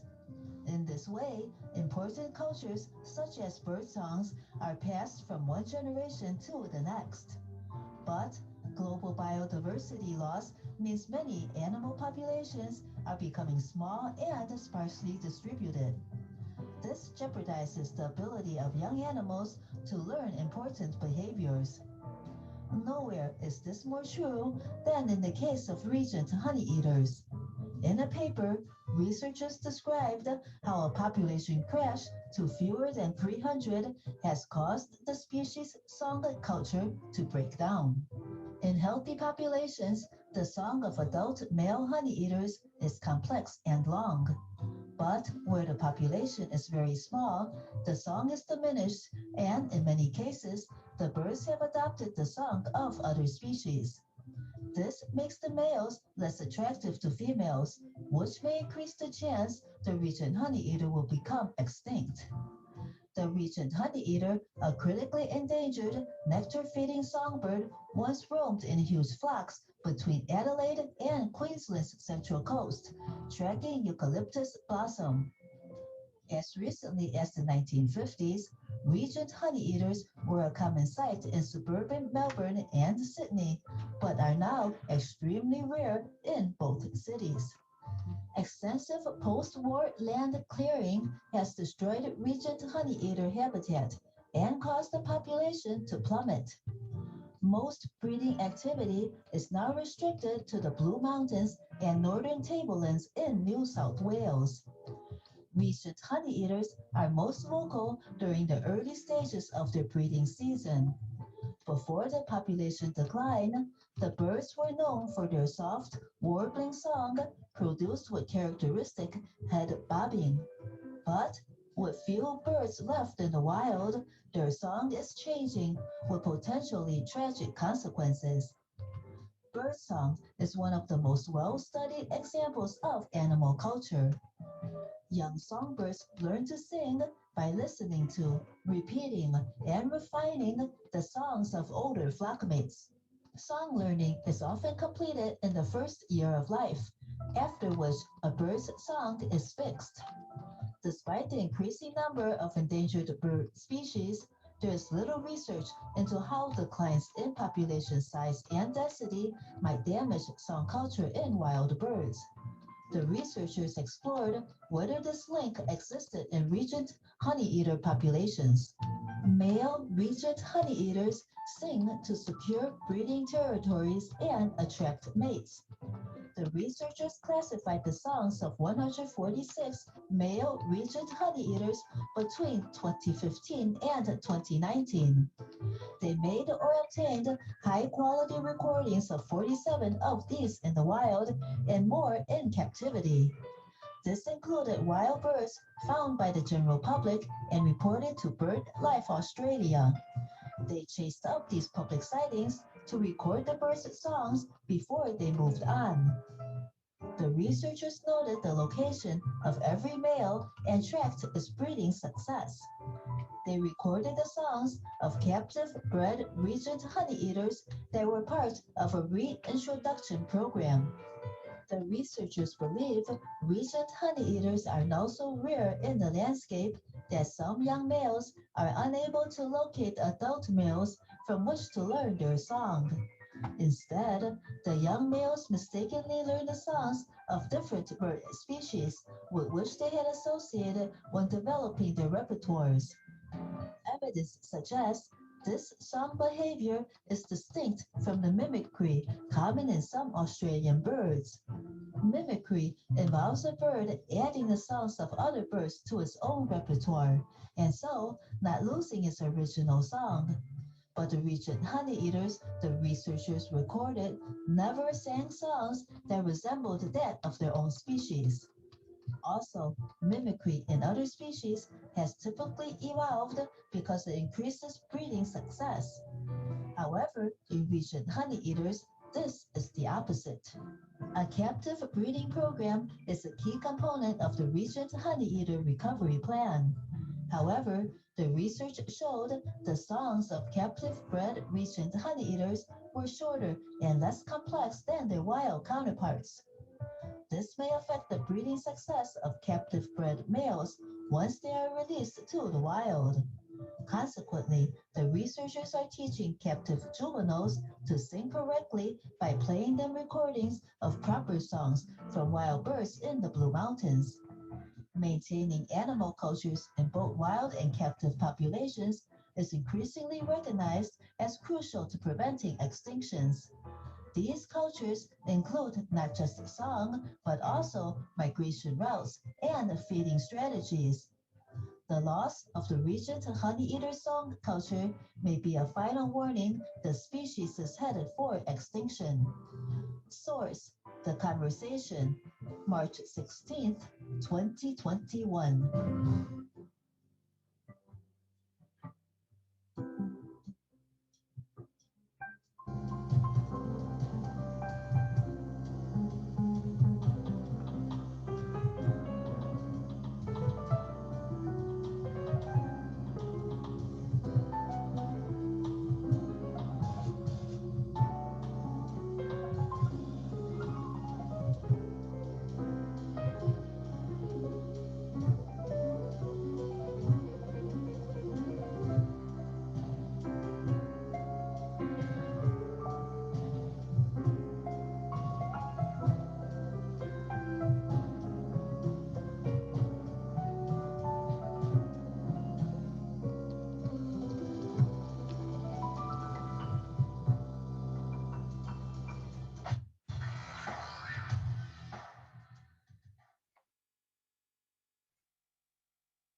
As we continue to celebrate Women's History Month, let us now move on to another track by Virginia Shank. Happy birthday, Virginia, in case you are listening.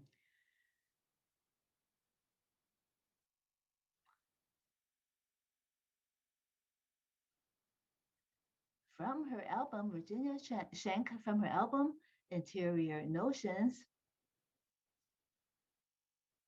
let us listen to Interior Notions because women have a lot of creativity deriving from interior notions, but they are helpful to their fellow humans.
That was Virginia Shank, VA Virginia Shank's track Interior Notions from her album Interior Notions. Let's see.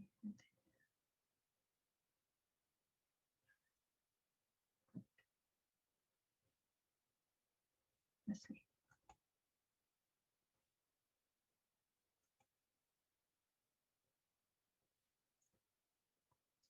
From Interior Notions and Reflections, Defiance and Persistence, let's move on to In Vain, because even though prospects seem to be in vain, women, in celebration of Women's History Month, women are persistent and defiant. Here is In Vain from Miguel de Leon and his album Malandro.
I tried to move a mountain just to prove my love. I held on to the sun so that it wouldn't fade away, just to keep you right there by my side. In vain, bent over backwards trying to win over your heart. There's no one else who'll love you quite the way I do. Above and far beyond of what a lover should try to do. Promises, lovely verses, serenades, and declarations from my heart. Thought hard to love you, gave it my best shot, but you don't feel the same way. In vain, I gathered up the stars to give them all to you. I shared my dreams with you and hoped you feel the way I do. In vain I tried to make you love me too.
Just to prove my love, I held on to the sun so that it wouldn't fade away, just to keep you right there by my side. In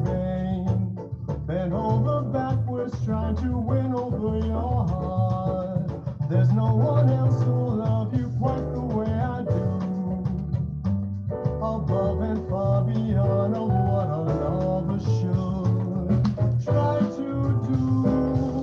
Promises, lovely verses, serenades, and declarations from my heart. Fought hard to love you, gave it my best shot. But you don't feel the same way.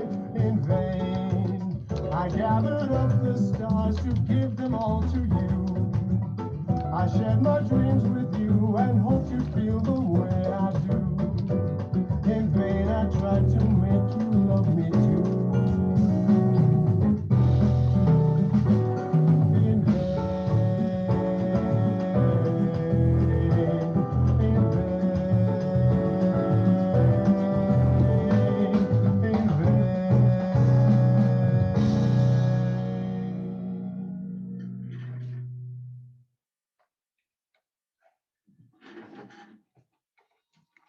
That was Miguel de Leon and his track In Vain from his album Malandro.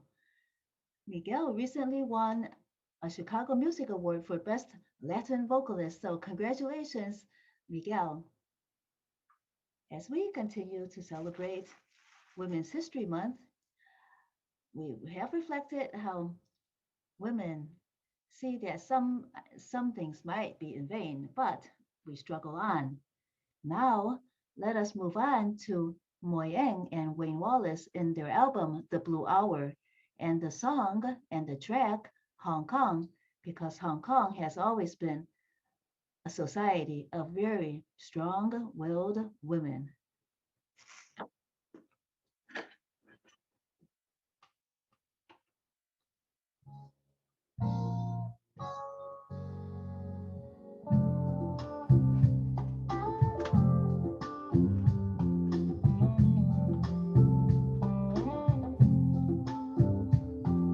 Clouds sit so low, I touch the floor of heaven.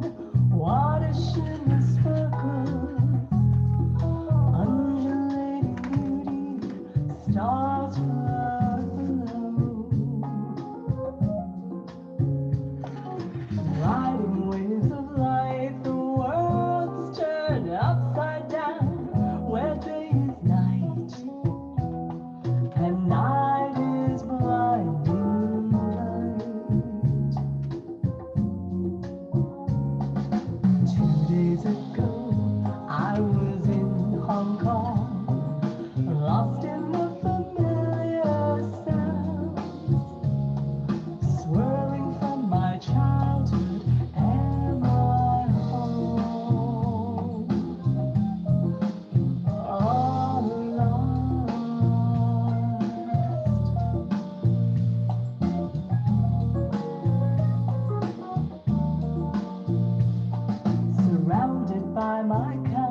stumble into our days.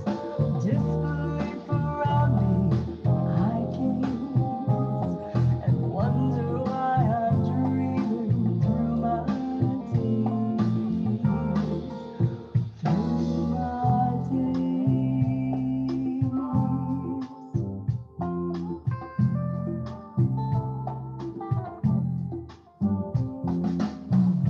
Even and out, escape to the silver sea, shiny iridescent. Cool breeze will dry heaven's tears. Riding waves of light, the world's turned upside down, where day is night and night is blinding light. 2 days ago, I was in Hong Kong, lost in the familiar sounds, swirling from my childhood. Am I home? All lost.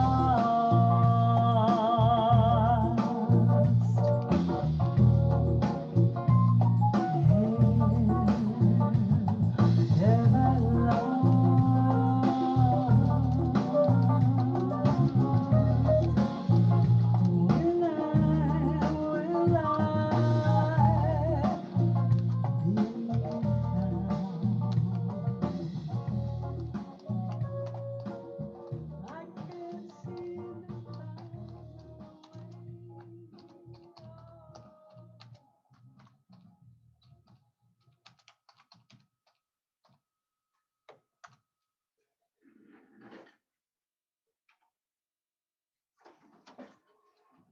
That was Moy Ang and Wayne Wallace from their album The Blue Hour in Hong Kong, because Hong Kong is, there are a lot of strong women in Hong Kong. There was an actress, let's see, Wong Min-chun, and she was first she was an actress and then she became a legislator. Not too sure about what she's doing now, but she's always very, very active. She sings, she dances, she does opera, she's everything. And there are a lot of people, a lot of women that aspire to be like her, and a lot of them have had success as well. Now, let's move on to From Strong Women in Hong Kong. And a little mention now of our upcoming interview at 10:30 a.m. with founder Donald Hawkins of First Boulevard Bank.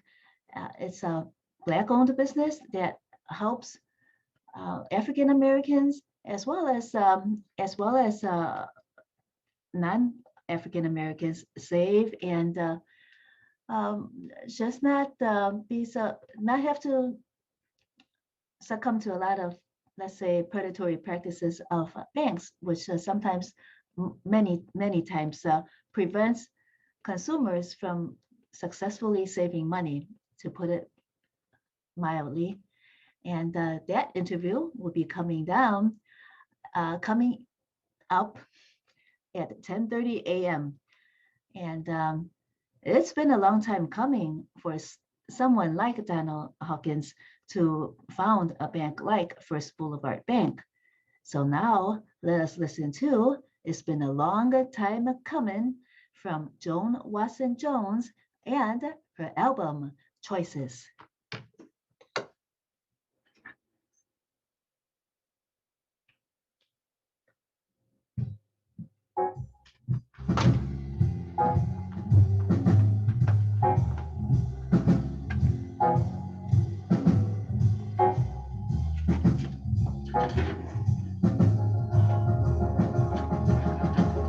It's been a long time coming.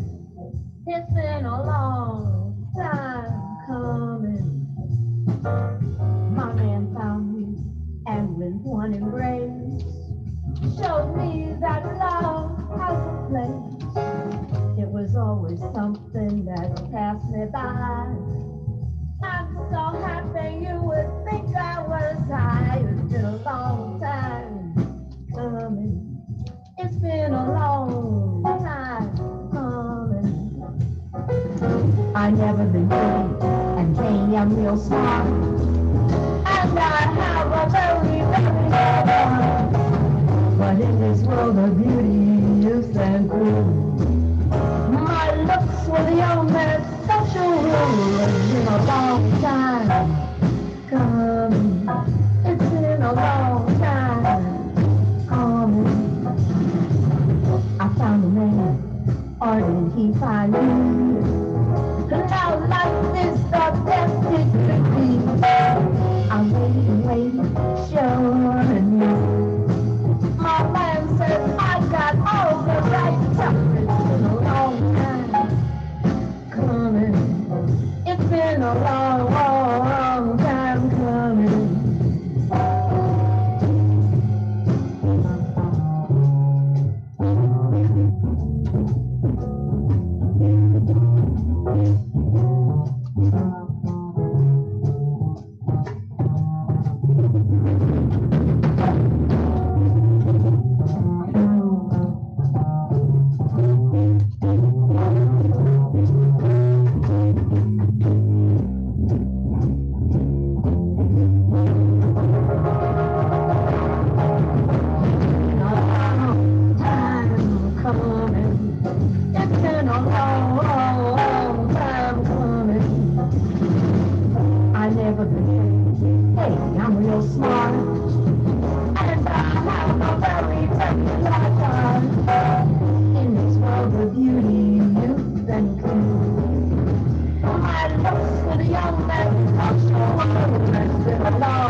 That was Joan Watson Jones from her album Choices, and the track It's Been a Long Time Coming.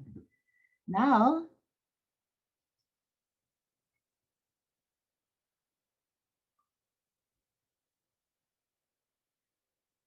let us move to a Chinese track. Tomorrow talks today. It's been a long time coming, but eventually tomorrow becomes today.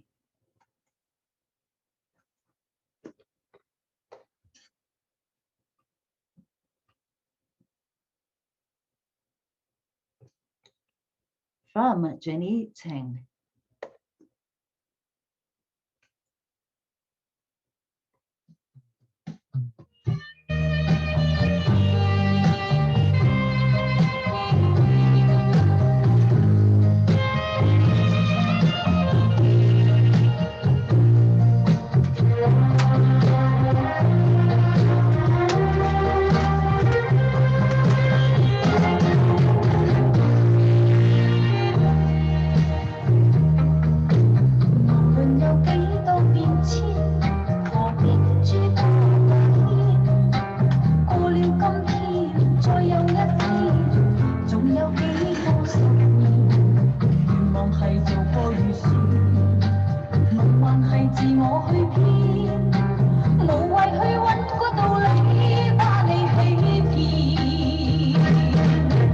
命里係注定從前。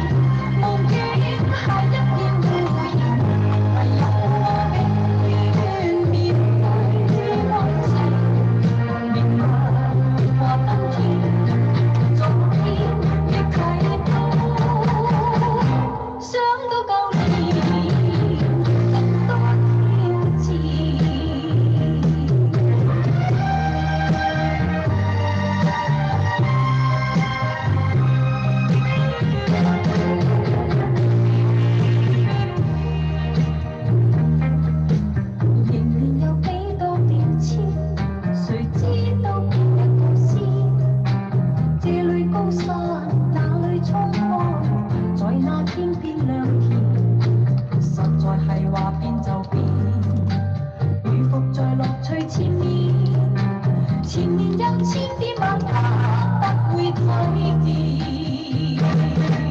命裏為注定從前，夢境係一片污染，唯有我永遠面對往前。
面對那風險，昨天亦睇到，想到舊年不挑戰。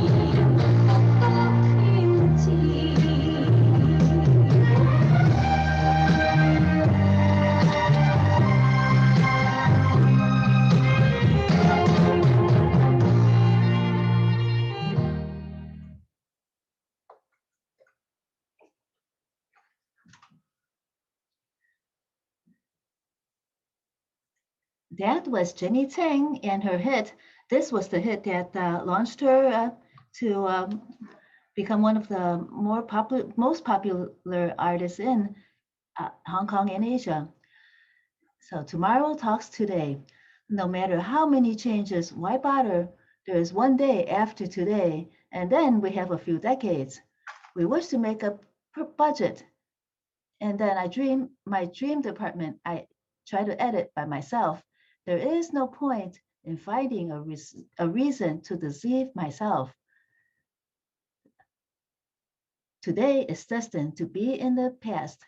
Dreamland is nonsense. Only I will always face the present. Tomorrow talks today. We also mentioned yesterday, thinking of more challenges in the old year. How many changes have we met? Who knows which side comes first? Here are the mountains and the sea. When will we have fertile land? The truth is that words change, they change. Look in front of the fun. There are kaleidoscope changes ahead. You won't see unless you look. Tomorrow talks today from Jenny Tang.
高山哪裏衝開，在那天邊亮天，實在係話變就變，如伏在樂趣前面，前面有千變萬化，不會睇見。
命裏為注定從前，夢境下一片烏煙，唯有我永遠面對愛情，面對舊天，昨天亦睇到，想到舊年覺得挑戰。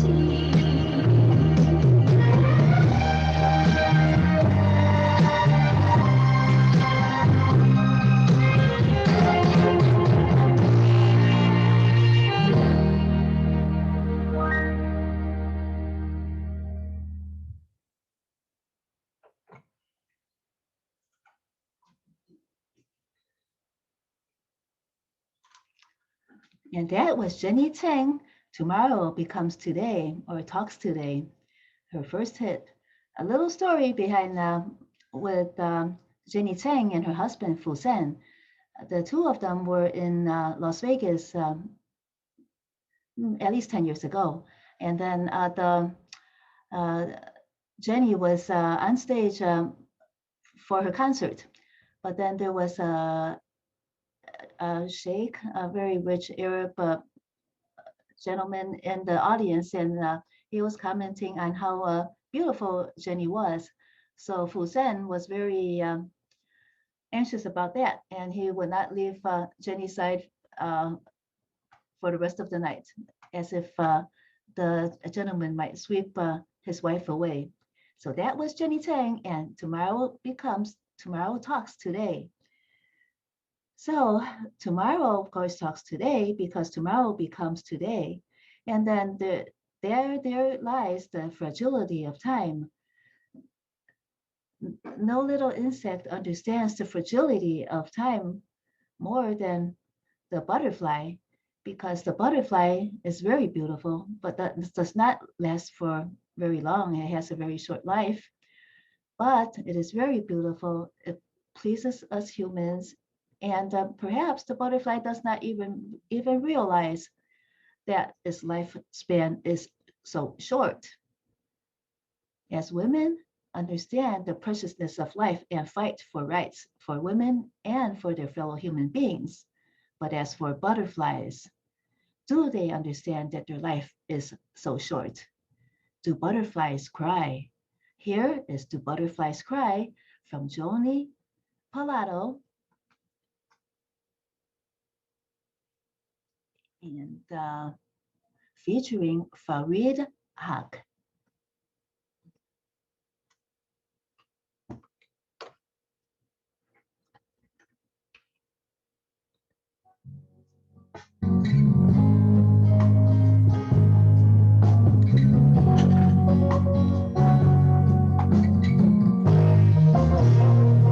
So still the sky from a perfect butterfly with wings that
and do butterflies cry?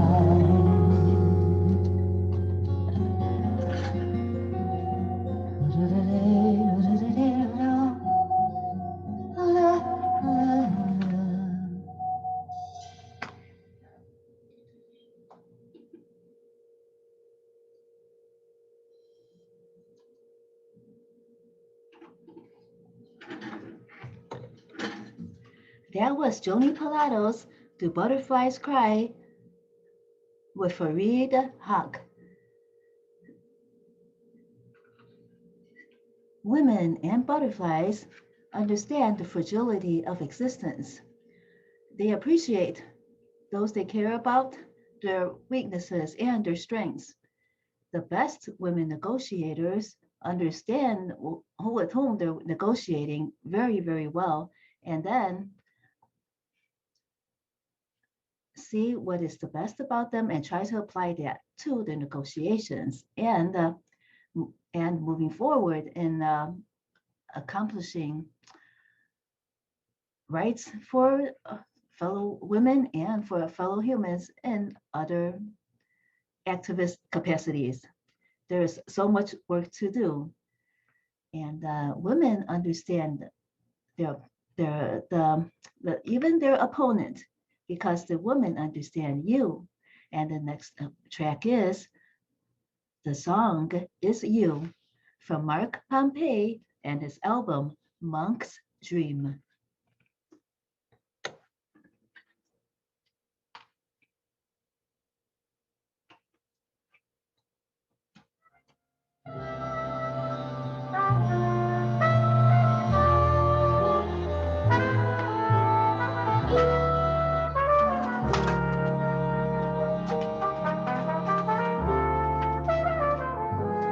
When the sun is high in the afternoon sky, you can always find something to do.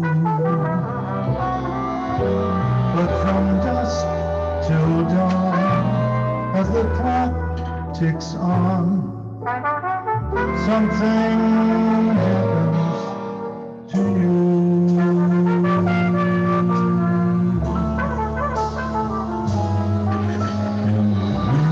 Small hours of the morning, when the whole wide world is fast asleep, you lie and think about the girl and never even think of counting sheep. When your lonely heart has learned its lesson, you'd be hers if only she would call. In the wee small hours of the morning, that's the time you miss her most of all.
when the whole wide world is fast asleep.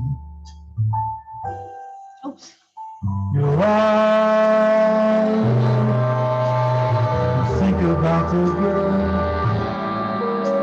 and never even think of counting sheep. When your lonely heart has learned its lesson, you'd be hers if only she would call in the wee small hours of the morning. That's the time you miss her most of all.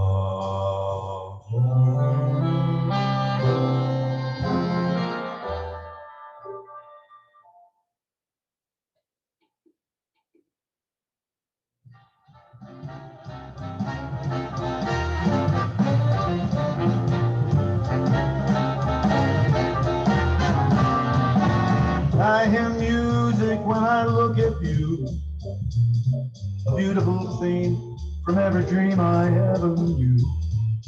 Down deep in my heart, I hear it play, I feel it start, that melody way. I hear music when I touch your hand, it's a wonderful rhapsody from some enchanted land. Down deep in my heart, I hear it say, is this the day? I alone have heard this lovely strain. I alone have heard this glad refrain. Must it be forever inside of me? Why can't I let it go? Why can't I let you know? Why can't I let you know the song my heart can swing? Wonderful rhapsody of love and youth and spring. The music is sweet, the words are true, the song is you. I hear music when I look at you.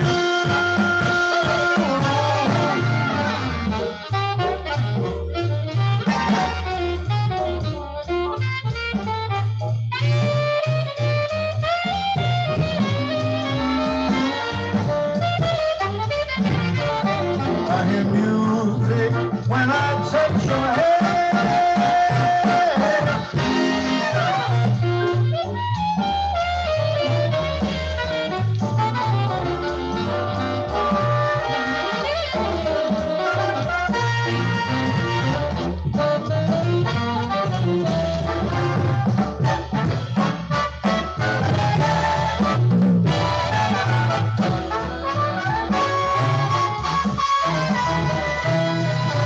Must it be forever inside of me? Why can't I let it go? Why can't I let you know? Why can't I let you know the song my heart could swing?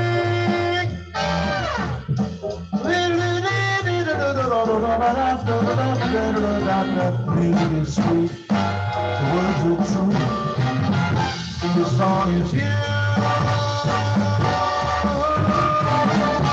You're the song, and the song is you.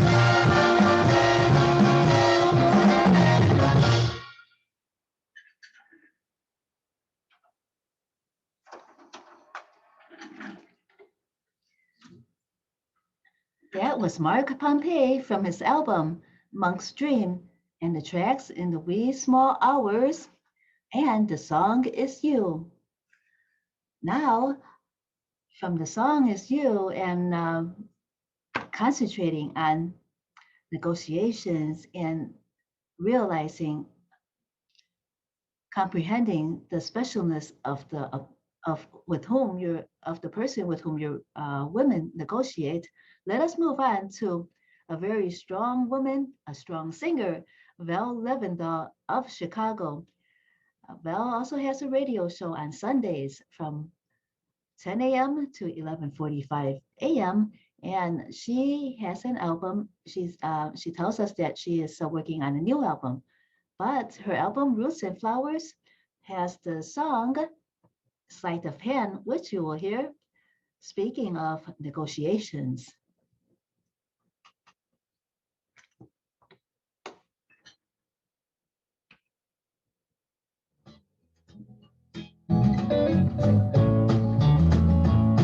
So you work and you slave and you pay your dues. Got your heart on your sleeve, got your holes in your shoes. And all you really want is to shine like the sun. It's the same old deal for everyone, same old story for everyone. And you try and tell them how it's done. Oh, but nobody hears, nobody sees, only in the heart is the vision that leads. Da da da da da da.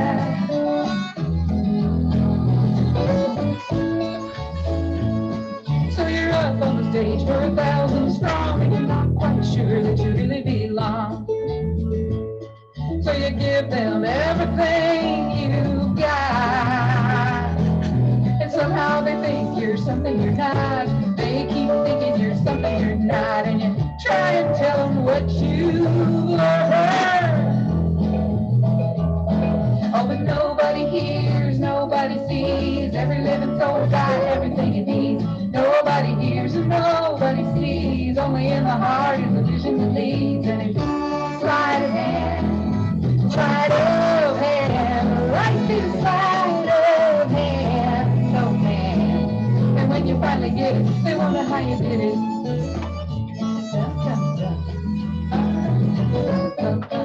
Da da da da da da da. Now the media comes with their microphones and asks you how you got so well known. So you tell them all your struggle and strife. Now every mother's son wants to live your life. Everybody try to live your life, and you try and tell them how it's grown. Oh, nobody hears, nobody sees. Every living soul's got everything it needs. Nobody hears, nobody sees. Only in the heart is the vision that leads. And it's sleight of hand, sleight of hand. Life is sleight of hand, my friend. So when you finally get it, they won't know how you did it, 'cause it's sleight of hand, sleight of hand. Life is sleight of hand, my friend. So when you finally get it, they won't know how you did it, 'cause it's sleight of hand, sleight of hand. Life is sleight of hand. So when you finally get it, they won't know how you did it. So when you finally do it, it's worth to get you to it.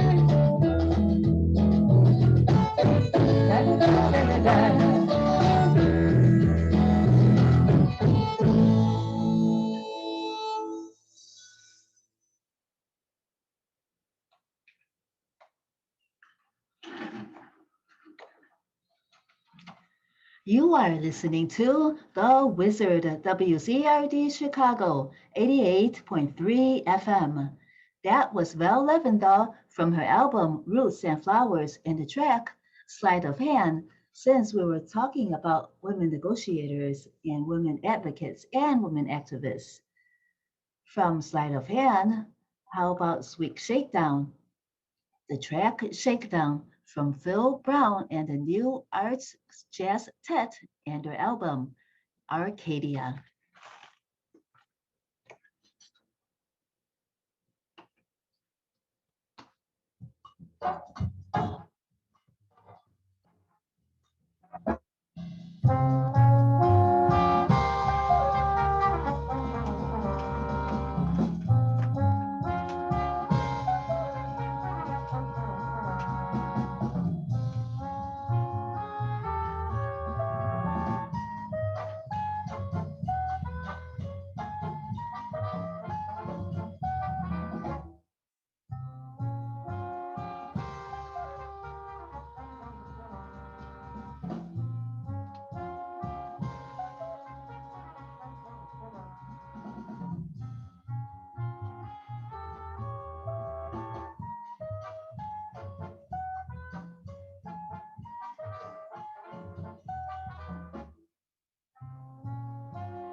That was Phil Brown and the New Arts Jazzette from their album Arcadia and the track Shakedown.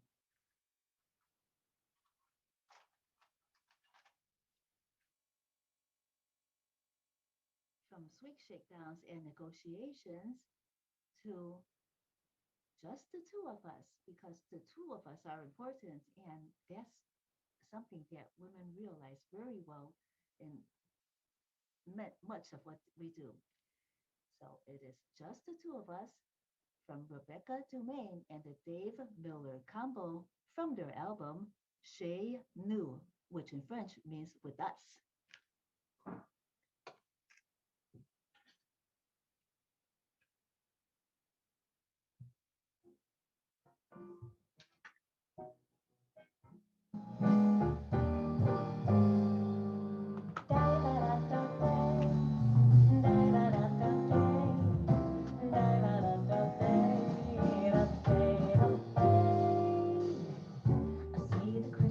Raindrops fall, and the beauty of it all is when the sun comes shining through to make those rainbows in my mind. When I think of you sometimes, and I want to spend some time with you, just the two of us. We can make it if we try, just the two of us, just the two of us, just the two of us. Building castles in the sky, just the two of us, you and I. We look for love, no time for tears, wasting water's all that is, and it don't make no flowers grow. Good things might come to those who wait, but not to those who wait too late. We gotta go for all we know, just the two of us.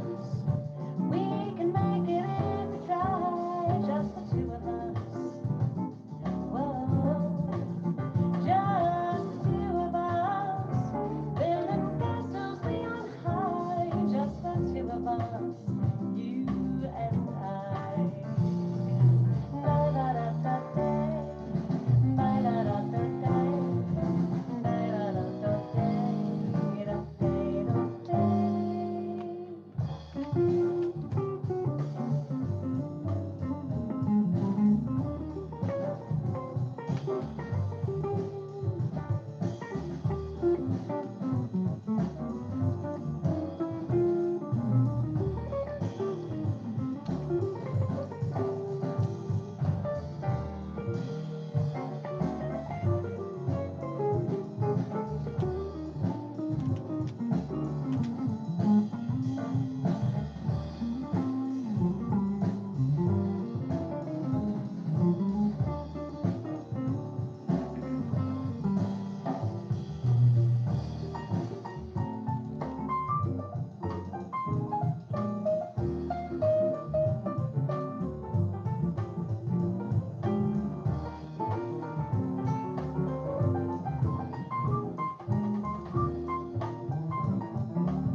That was Rebecca Domain and the Dave Miller combo from their album Shay New and the track Just the Two of Us.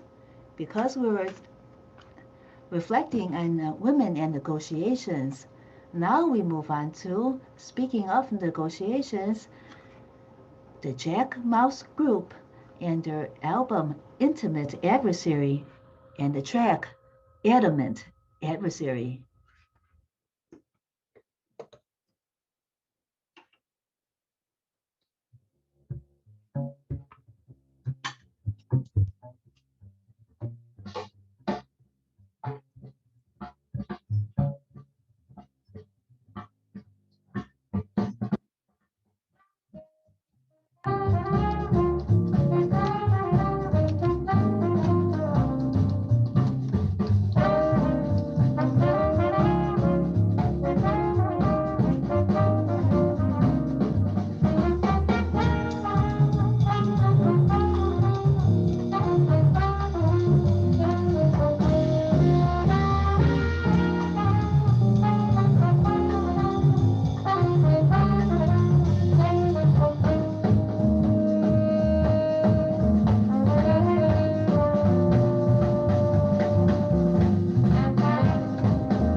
That was Darn That Dream, a track from Daniela Schechter and her album Van Hoosenism, a tribute to Jimmy Van Hoosen.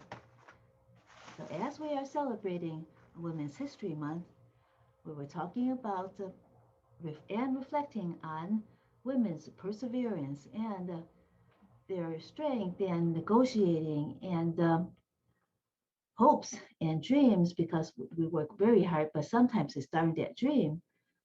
But sometimes we still feel that we are stuck up in a tree.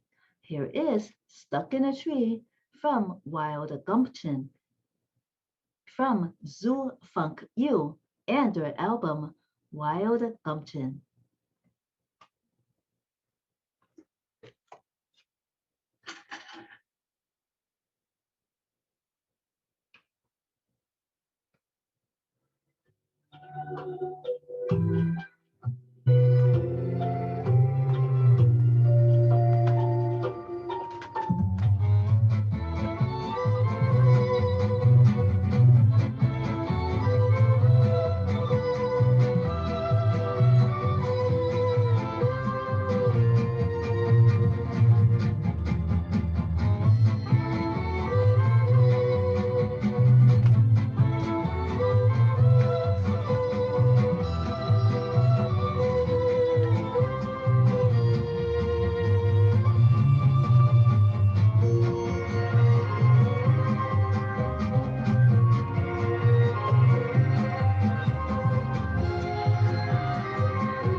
And that was Zoo Funk Youth and their album Wild Gumption.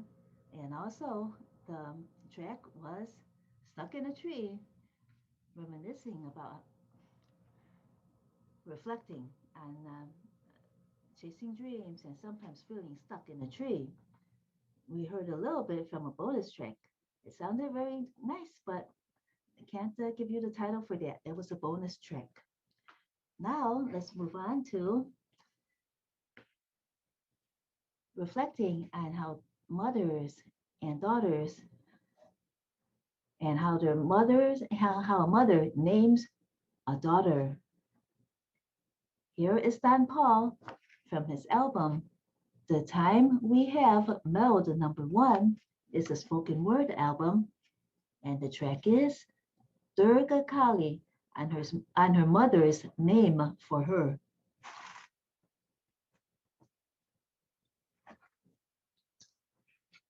That was Wild Gumption, the album Wild Gumption from the artist Zoo Funkyu, and the track Stuck in a Tree, because we were reflecting on how women negotiate and struggle for their dreams and sometimes die in that dream and feel stuck in a tree. Now let's reflect on mothers and daughters and mothers naming their daughters. Here is Don Paul in his spoken word album, The Time We Have Meld #1, and the track Durga Kali on her mother's name for her.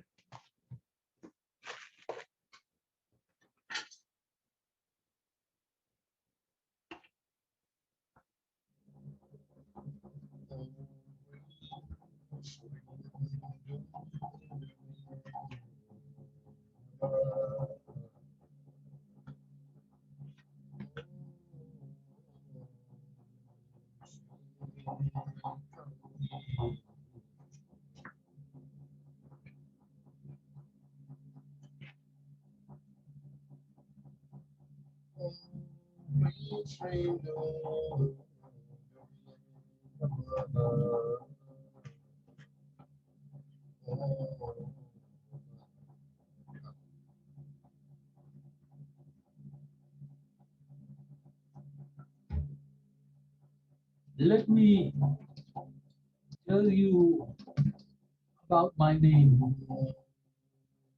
Let me tell you now how my mother would double the infinite. Her name for me, Durga Kali, combines goddesses, arms and eyes are already beyond compass. Shiva's consorts, the serene and the vengeful, Durga and Kali are, joined or twain sources of Shakti. Shakti, the energy that now can destroy mountains. Shakti, the energy that threatens us across borders of what we call India and Pakistan. Kali is with the left foot and right hand sword.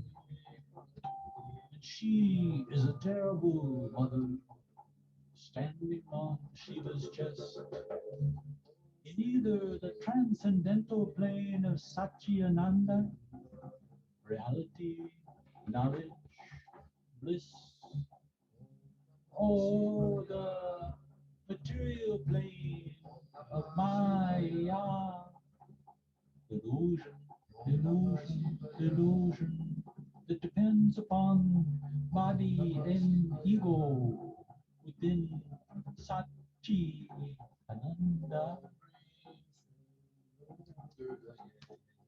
Durga is of the right foot left-hand sword. And she is a compassionate mother. Shiva, after treachery and battle, yet Durga also is righteous in her flaming anger, wielder of retribution, the indomitable truth of wrath. When goodness is wrong,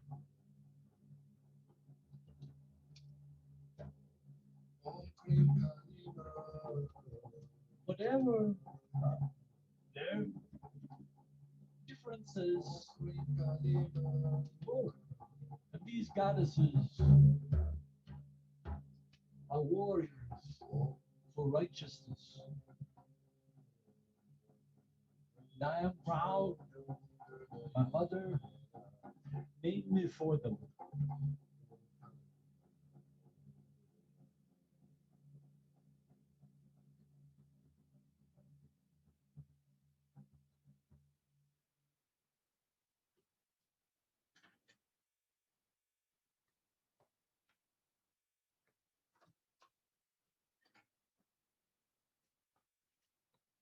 That was Donna Paul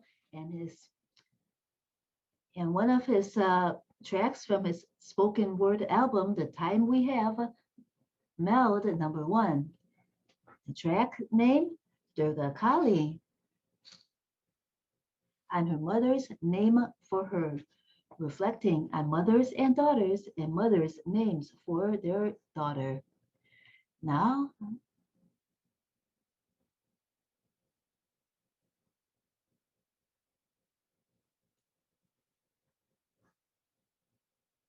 let's listen to a Chinese track, When Love is in the Torrent of Time, because we are reflecting on the torrent of time. And of course, love always involves, not always, but usually involves a woman. And here we go.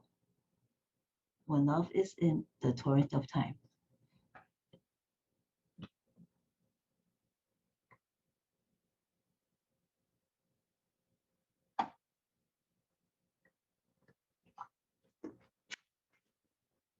唱片保留这些痕迹是美。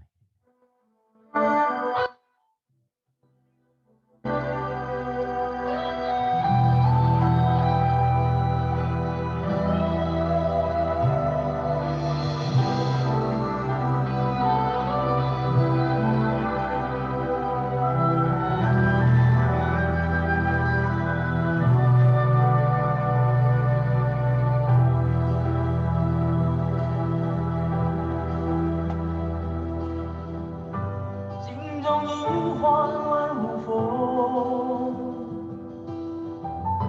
谁不怜惜情浓？春去秋来，四季同春，留不住你，又何必眷恋残红？红尘来呀来，去呀去，都是一场梦。红尘来呀来，去呀去也空。日落向西来也向东，真情难填满无情洞。红尘来呀来，去呀去也空。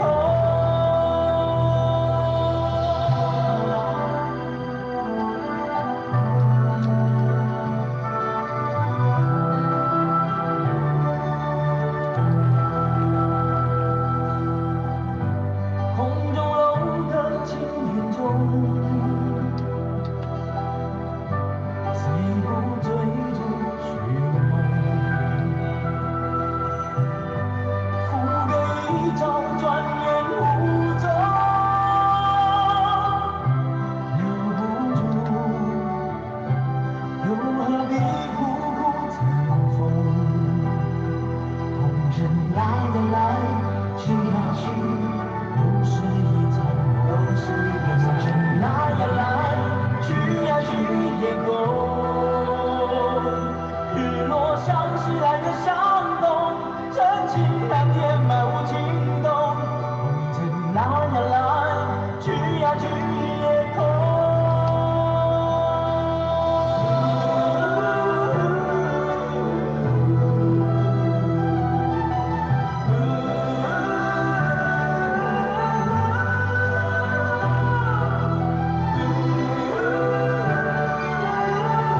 that was Eric Mu's It'll Pass Like a Dream, the original version that was in Mandarin, because the song went very well with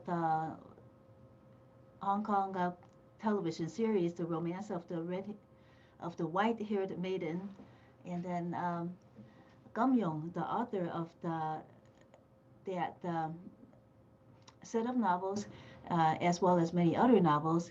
He has always written about very strong women.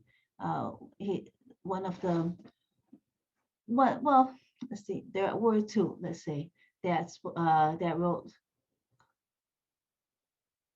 No, no, it was him. He was even seen how let's see.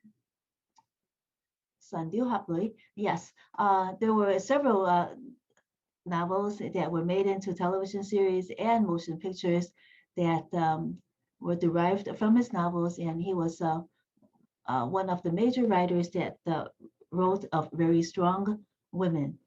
And the translation for this, speaking of which, we mentioned before that the Cantonese version, because of the different tones of the Cantonese version of Cantonese from Mandarin, the Cantonese sounds are more closed at the end, while Mandarin sounds are more open.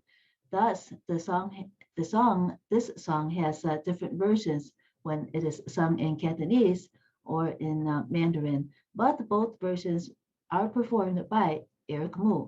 You just listen to the Mandarin version. So let's see.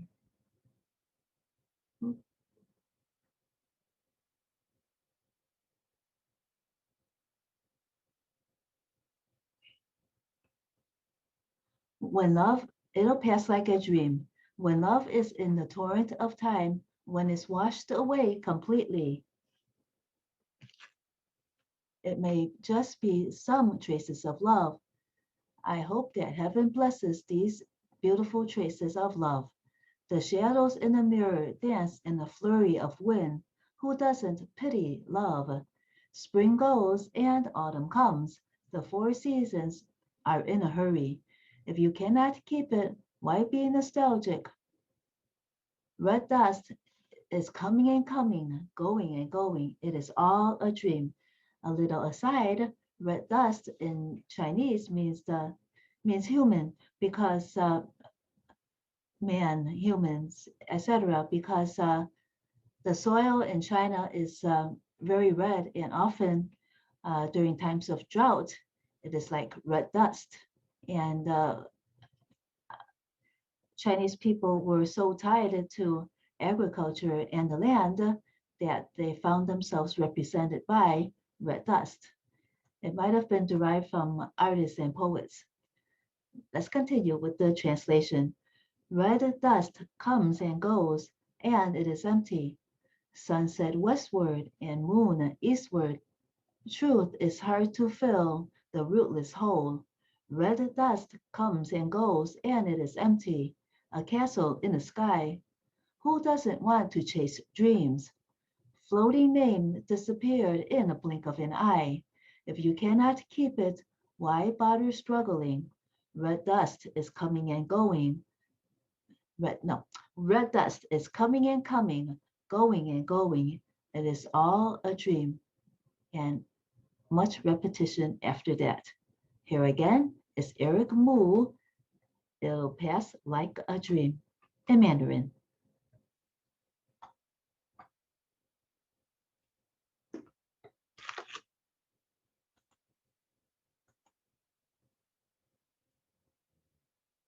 被冲洗得一干二净的时候，留下的也许只是一些爱的痕迹。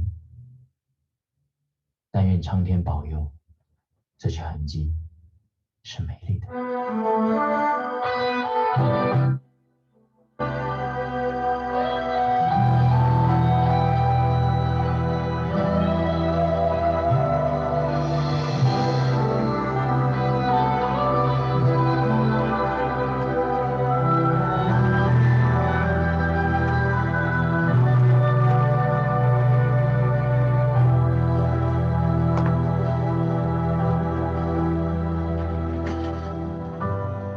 心中一花问风，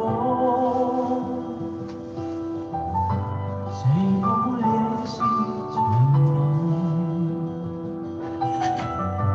春去秋来，四季空中留住，又何必眷恋苍红？红尘来呀来，去呀去，都是一场梦。红尘来呀来，去呀去也空。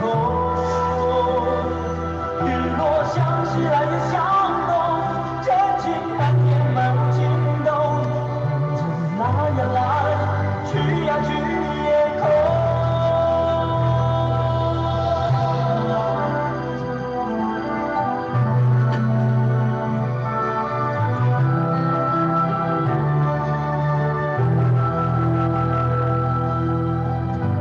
空中楼阁青云中，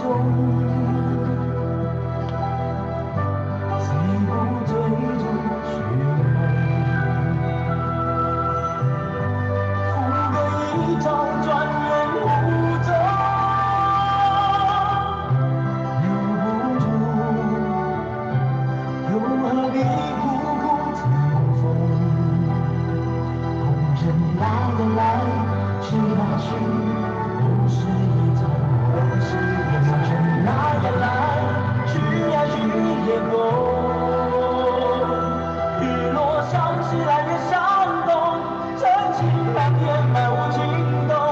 红尘来呀来，去呀去也空。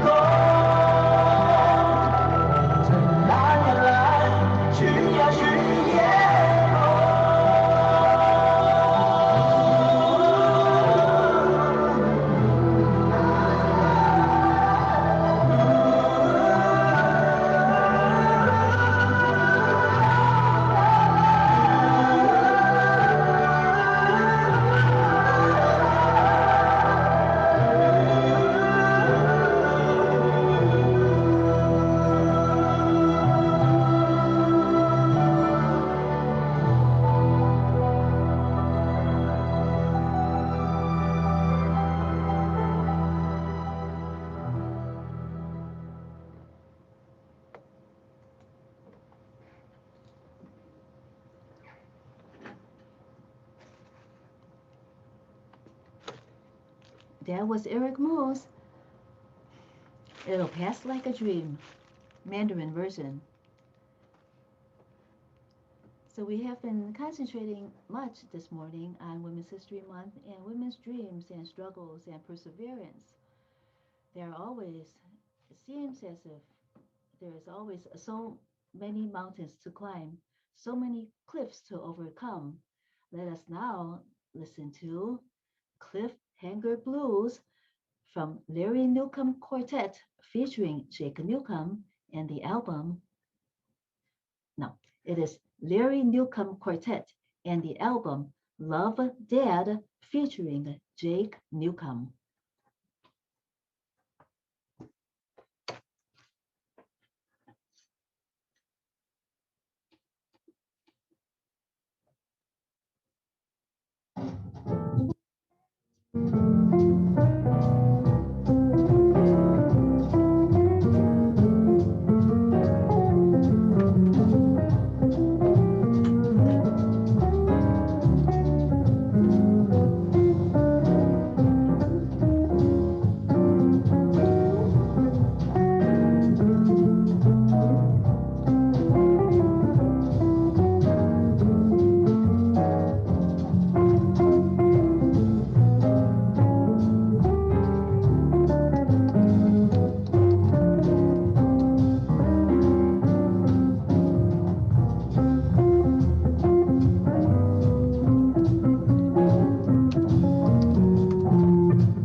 National Federation of the Blind. The National Federation of the Blind of Illinois Chicago chapter holds monthly meetings on the second Saturday of the month. Meetings are held Meetings are held at 1 p.m. and generally last approximately 2 hours. Due to COVID-19, the meetings the meetings are held virtually until further notice. For further information, please contact Chamber President David Meyer at Date Meyer at sbcglobal.net. That is DATEMEYER at sbcglobal.net.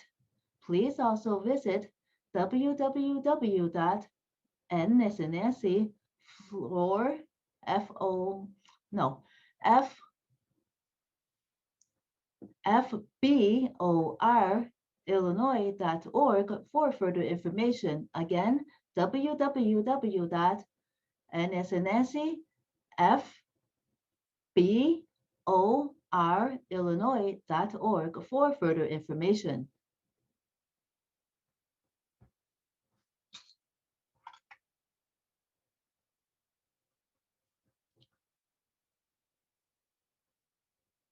Ever wonder what happens to shelter dogs that are not perfect and considered too young, too old, too sick, or who have special needs? Traditionally, these animals were automatically euthanized at area shelters. However, today, Chicago Canine Rescue Foundation exists to give many of these animals a second chance too. CCRF was founded in 2001 to help find permanent, loving homes for homeless dogs in our city. CCRF has saved the lives of over 6,000 dogs, cats, kittens, and puppies. CCRF assists the animals that are the most vulnerable in our city. For more information, please call 773 697 6648.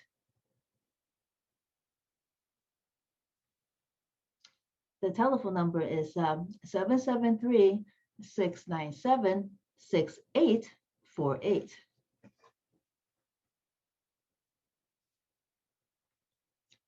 Real ID.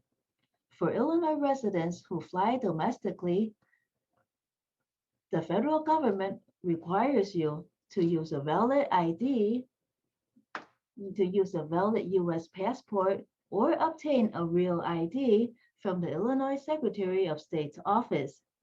You need a real ID if you do not have a valid U.S. passport or passport card, and you use airplanes as a mode of domestic transportation, or you visit military bases, or you visit secure federal facilities.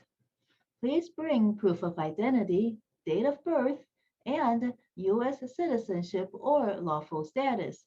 Two documents verifying your Illinois residency, your social security card, and your current valid ID with your written signature. All driver services facilities are issuing real IDs with the exception of mobile units and express facilities. Please visit www.cyberdriveillinois.com for COVID-19 accommodation information.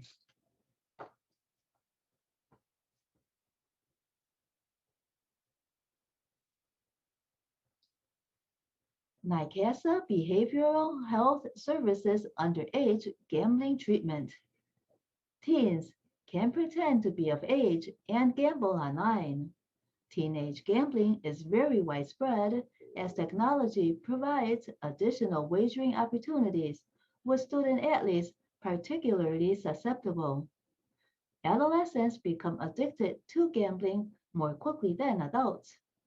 NICASA offers free consultations for problem gambling and provides educational seminars. For more information, please call 847-546-6450.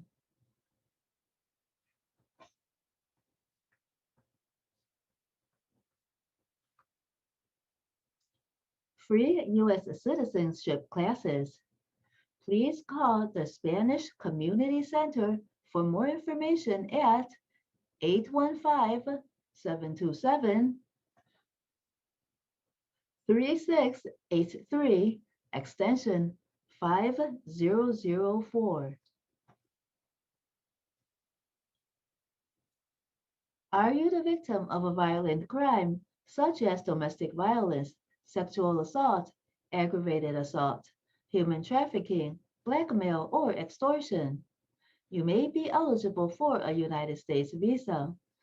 Please call the Spanish Community Center for more information at 815-727-3683, extension 5004.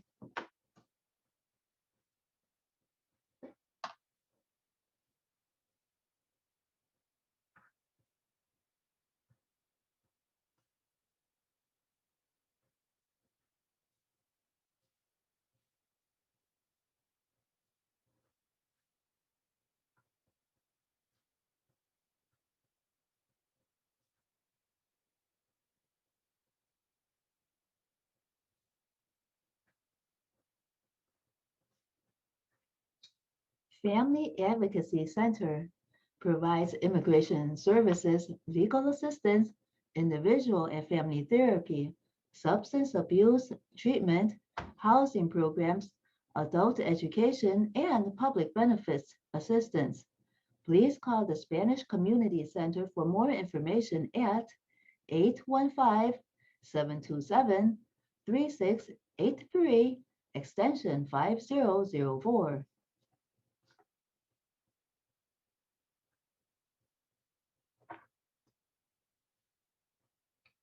You are listening to The Wizard, WZRD Chicago 88.3 FM.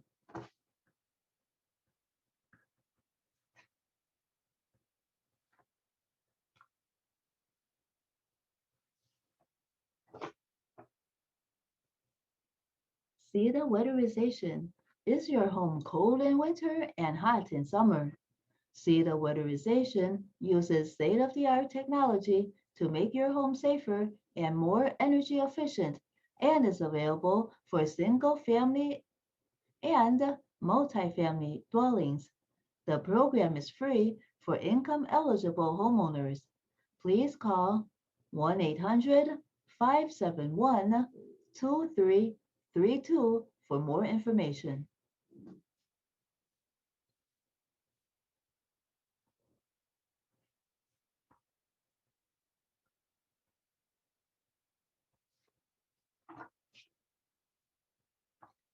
NICASA Behavioral Health Services. NICASA has been building brighter futures for vulnerable and at-risk children, adults, and families in Lake County since 1966. Services include youth, family, community, adult, and school services.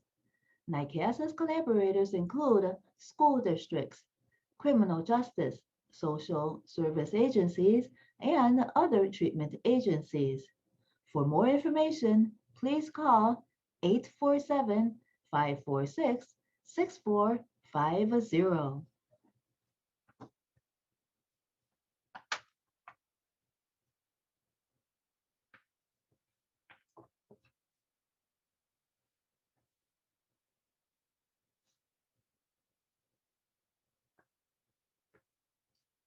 Travel Training Program.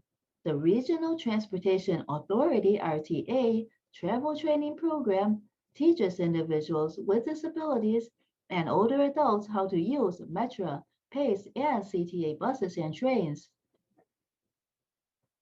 Travel training is free except for the cost of transit fares during training sessions.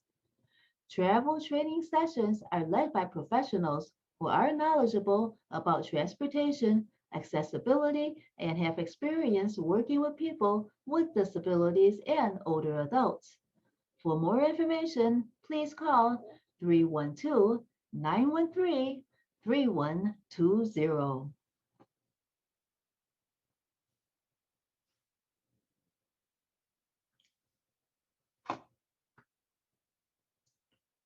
Sinai Community Institute has free family case management.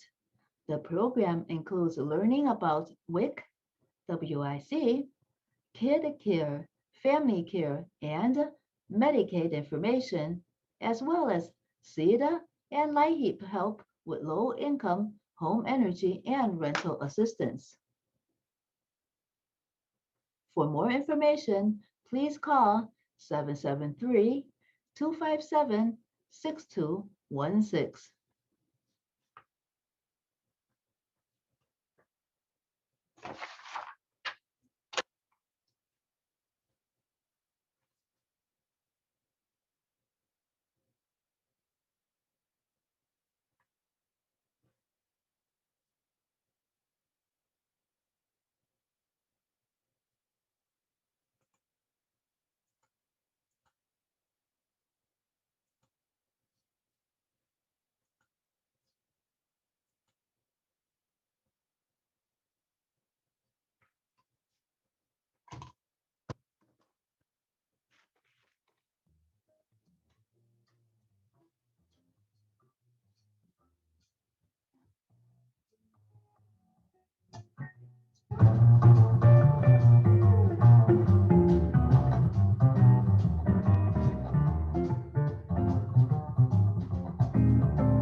we have been listening to Larry Newcomb Quartet. Let's see. From the album Love Dad featuring Jake Newcomb.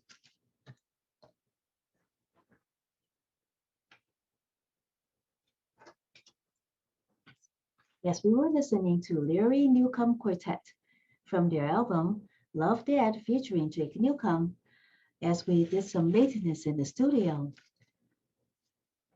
We have been playing a lot of tracks while we reflect on Women's History Month and celebrating Women's History Month.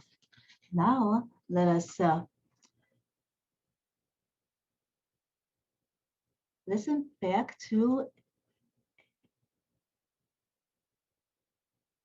an interview that we had with SCORE Chicago and Hannah Fernandez, in which she describes how SCORE Chicago mentors new businesses as she was mentored with her business, and then she became involved with SCORE Chicago.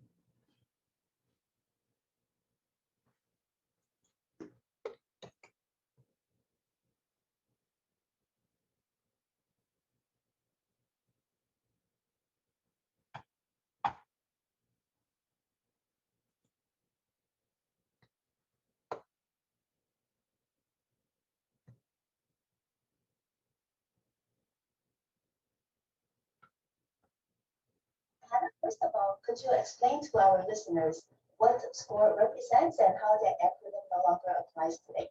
Absolutely. So SCORE is a nonprofit organization that is dedicated to helping small businesses across the United States get off the ground, also grow and achieve their goals. And this is through education and mentorship.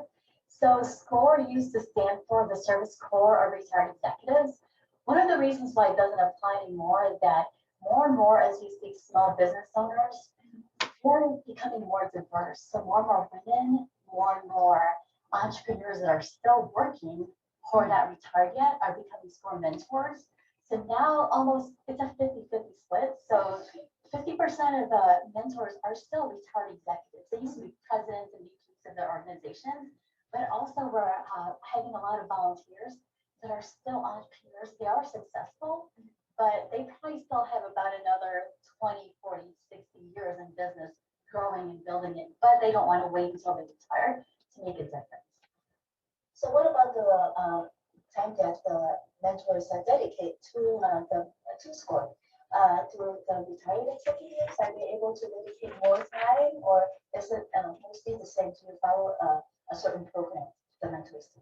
Sure. So one of the great things that we're doing at SCORE right now is we are very intentional about being relevant to not only the clients we serve as small businesses, but also to the mentors who volunteer.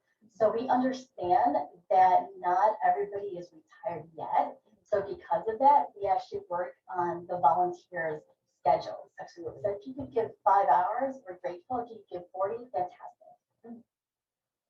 What about the makeup? Is it more female than male or 50-50? What is it like? That's a great question. Right now, it's still more male, but we're working on that because what we want to do is we want to be reflective of the small businesses that we serve. So more and more women, to your point, and more minorities as well, are building new businesses. So in 2012, we have 22.33% women and minorities as volunteers. But as of 2018, that number grew to 30.8% women and volunteers and growing.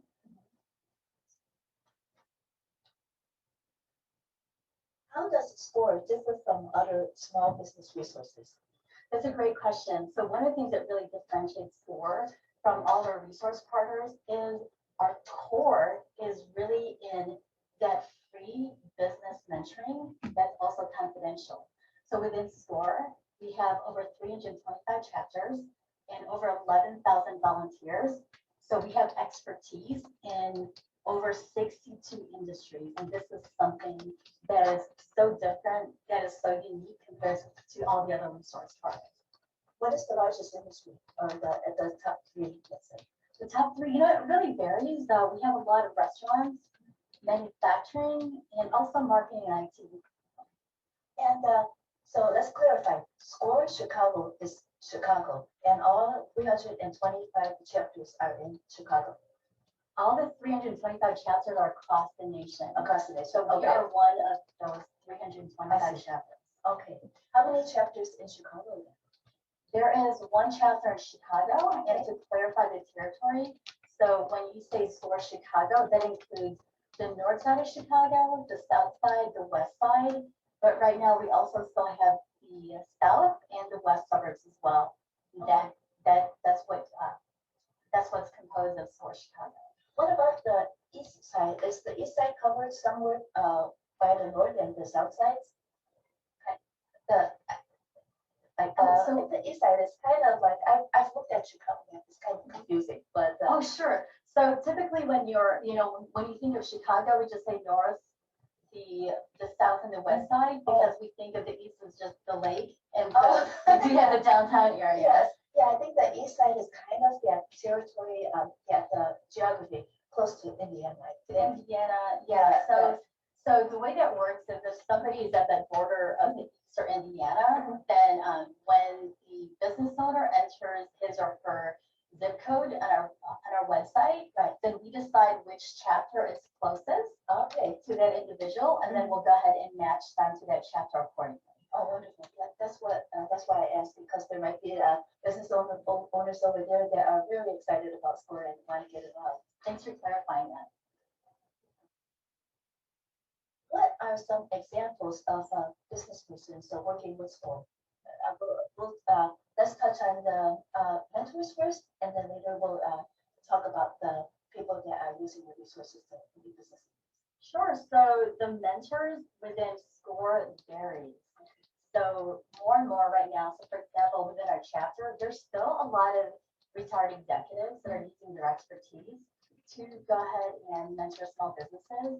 But I've also seen entrepreneurs that are also still building their business and going ahead to mentor. So, in terms of diversity, that's one of the things that really SCORE is very intentional about. We value the importance of diversity in experience and thought, and it just goes beyond gender. It goes beyond color when it comes to our diverse mentors in SCORE. If you have restaurant owner mentors, that is a big deal because I work with Bill Morrison in the Rochester Chamber of Commerce, and we know that our restaurant owners, they're so busy and they really can't dedicate any time to anything else.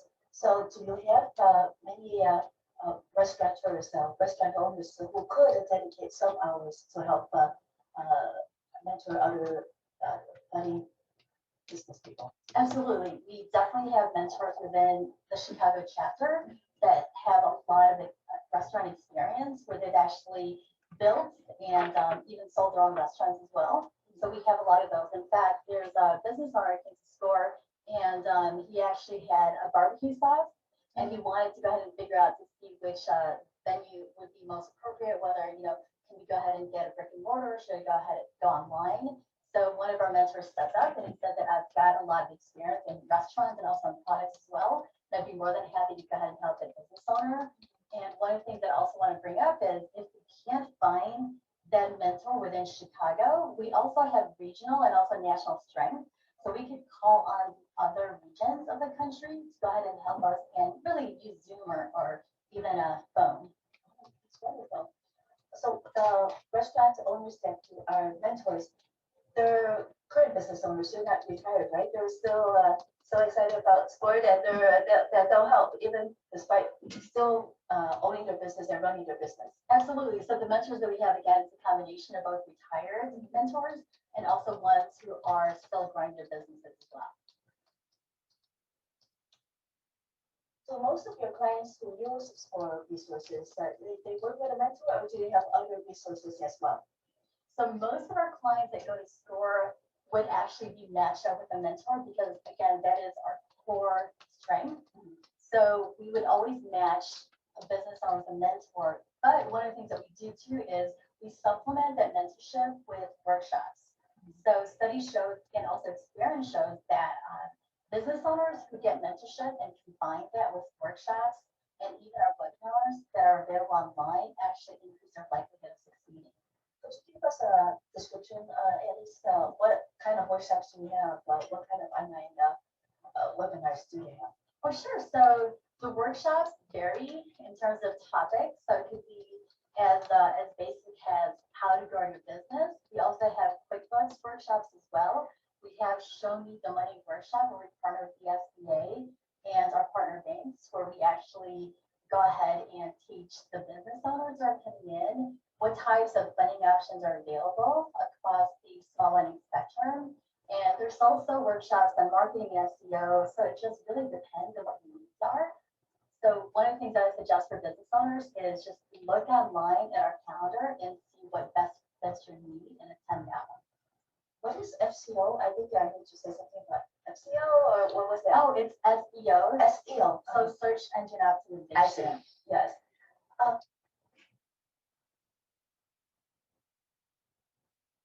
At what point is a business ready for SCORE resources to have an impact? So one of the great things about SCORE is whether you're a new entrepreneur where you've been in business for a long time, our SCORE mentors can actually offer that free business mentoring that's confidential at any given point. So if, let's say you're an entrepreneur and you're just starting out and you don't know if your idea is feasible, that's a good time to go in and see a SCORE mentor. If you're a startup and you just want to make sure that all your I's are dotted, all your T's are crossed, that's a good time to go see a SCORE mentor. If you're an established business owner, you've been around for a couple of years, or even if you've been around for 10 years and you're already grossing $2 million or $3 million a year, if you're stagnant and you want to explore new markets, then it's also a good time to go see a SCORE mentor as well. Okay. You mentioned earlier about small business administration loans and other funding. For your clients, when you help them with the funding, what could you give us a little idea about the lowest amount of funding that they've ever gotten and the highest amount? So just a brief, if you have that information, the highest amount that they've ever gotten. So, again, it all varies based on the business. So we always go on a case-by-case basis. So a business owner could go get a loan as small as $500, let's say from Stone. And that's a starter loan, and the purpose of that is to go ahead and just get your business started and build, some sort of credit.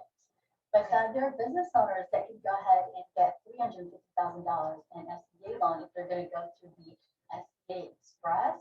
But then if it's, let's say, the SBA 504, which real estate related, then a business owner can go ahead and get approved for up to $5 million.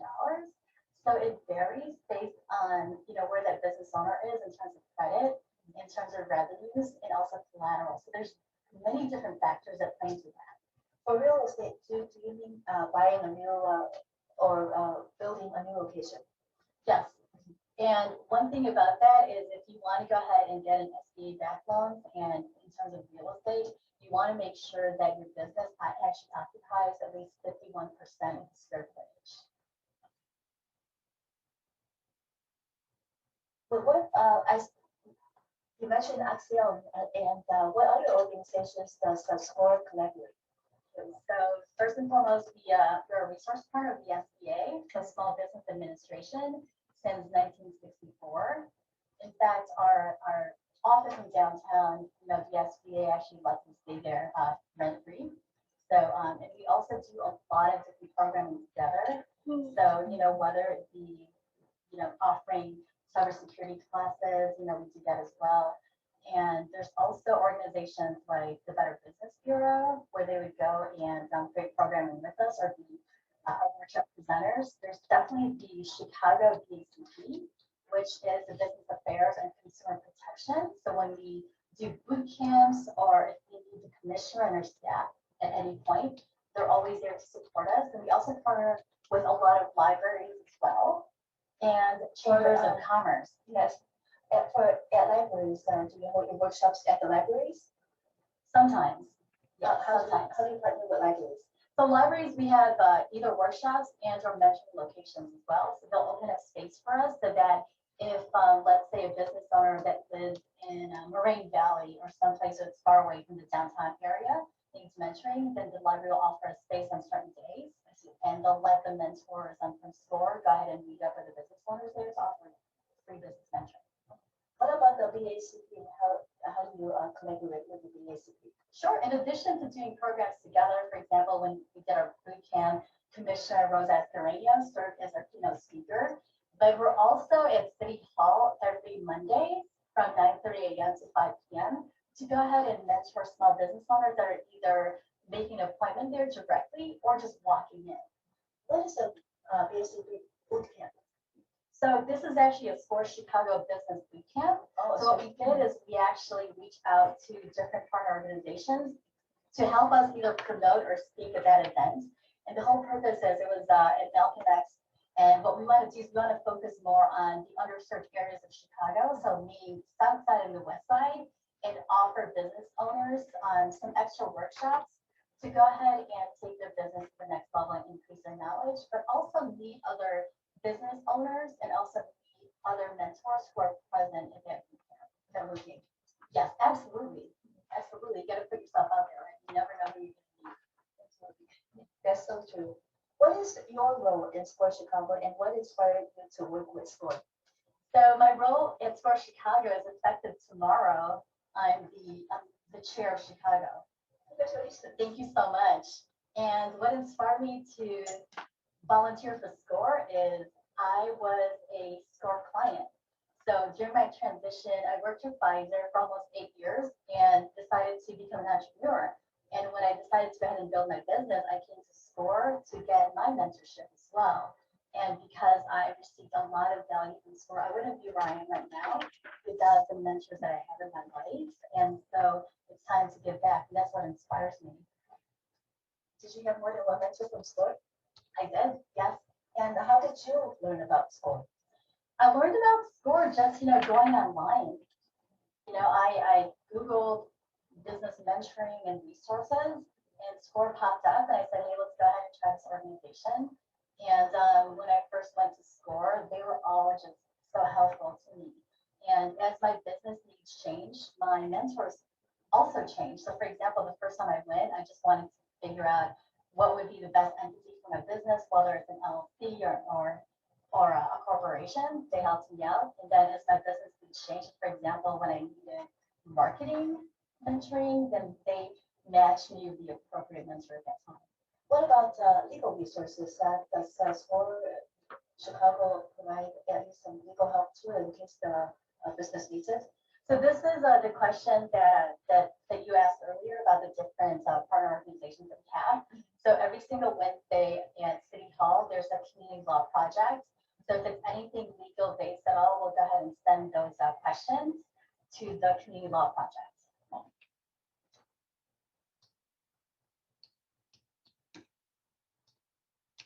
What advice do you have for students in our community in starting a business? That's a very, very good question. And one of the things that I really want students to know is they have to focus on issues that they really care about. So you have to find a real problem and provide solutions for it. And once you go ahead and do that, you want to make sure that you get clear on what you want to accomplish. Really have that clarity. And also focus all your efforts and energy on really what's important and what's going to give you the biggest return. And lastly, you got to implement. Implementation is king. You won't know what you have until you put it to action. At what point would you say, what would a mentor say? At what point do you stop planning and just go ahead and do it? This is where you go get a mentor. You got to bounce out your ideas. Learn as much as you can about the market, what's working out there, look at your competitors, look at your niche markets, and then go see a SCORE mentor. Because there's no reason why you should go on this path of entrepreneurship alone, because it's not for the faint of heart. You want to make sure that you're very well informed. But at some point when you know that you've already done your research, you've seen a SCORE mentor, you got to pull that trigger, because only when you implement out in the field will you know exactly what's working, what's not. And this is where you could go ahead and tweak, pivot when needed, and then whatever's working, you continue. What is the major source of funding for SCORE Chicago? For SCORE Chicago, so we got $11.7 million from Congress, and that's administered by the SBA. So biggest source of funding for Score Chicago is the government. And so what I tell small business owners is take advantage of these free mentoring and other resources because it's your taxpayers' dollars. And yeah, a second source of funding also are, banks, partner banks like Wintrust Bank and others. And also there's different foundations and SCORE mentors themselves, they donate because they believe so much in the organization. Not only do they donate their time, but also their other resources as well. I've seen that small business owners and entrepreneurs sometimes are very generous. If a competitor runs out of supplies or something, they will step up and just lend them the supplies instead, even though they're competitors. That's what I love about it. Those people really want to help one another. And are you, is Score Chicago 501c3? What kind of entity is Score Chicago? Yes, we are 501c3. We're a nonprofit association. Well, thank you so much, Hannah Fernandez of Score Chicago, for joining us here today and giving advice for small business owners and entrepreneurs. We really appreciate you're having the time to spend with us today because we have a College of Business and Management here at Northeastern Illinois University, and I am very certain that our students might need to access some of your Score Chicago resources. It's my pleasure. Thank you so much for having me. Thank you.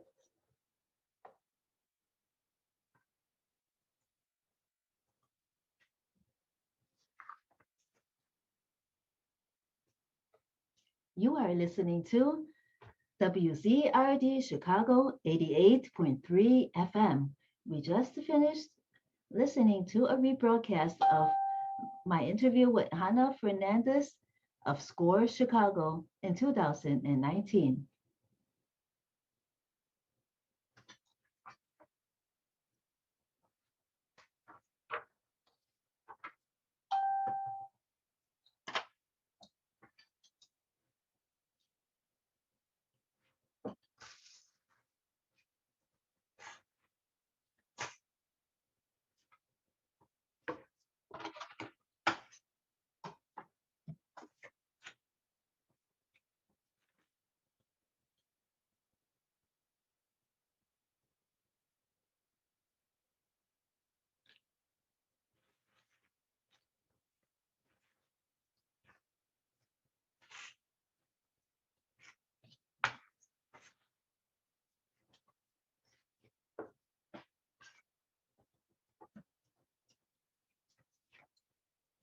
So as we almost wrap up this show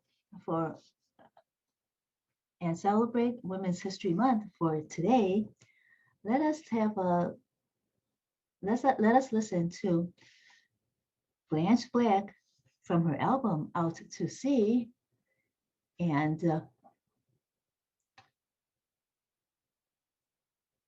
Out to Sea, the main track, because we're always a little in danger, but the sea is very important to life and it's so beautiful. There's always danger and beauty in fighting for our rights and standing up for what we believe in, even though sometimes it is very hard. Blanche Black, Out to Sea, and the track Out to Sea.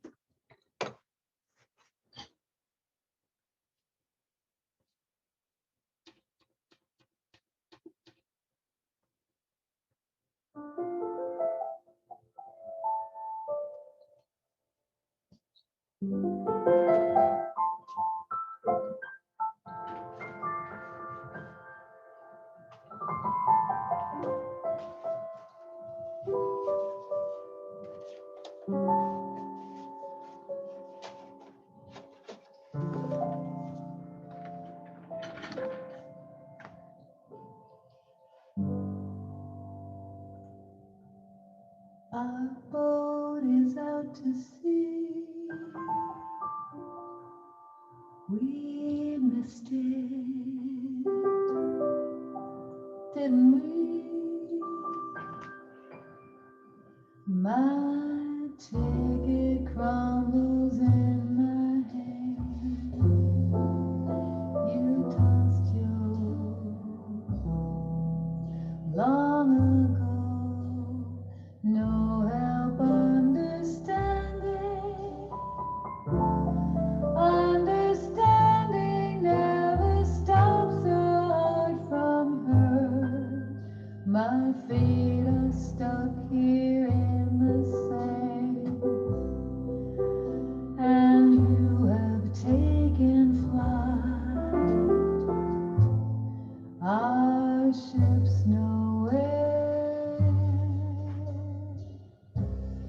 inside.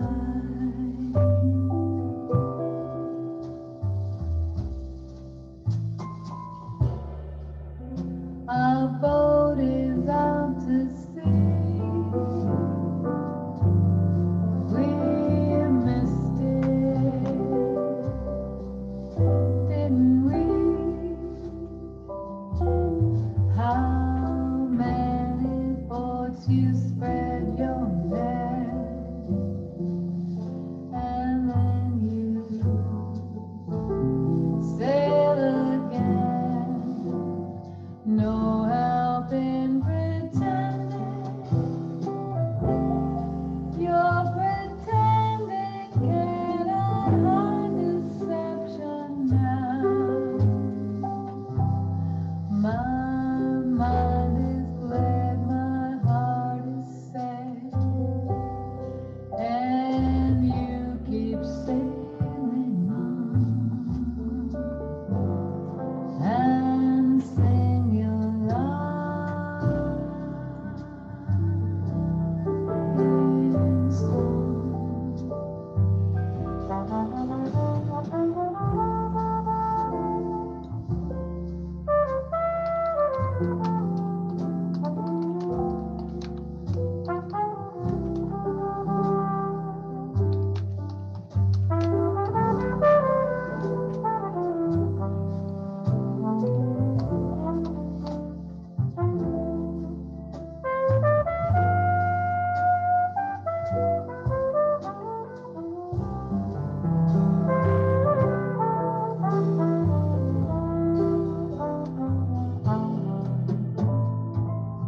Our boat is out to sea. We missed it, didn't we? Funny how I cry for love long gone. Our ghost ships sail on and on and on and on.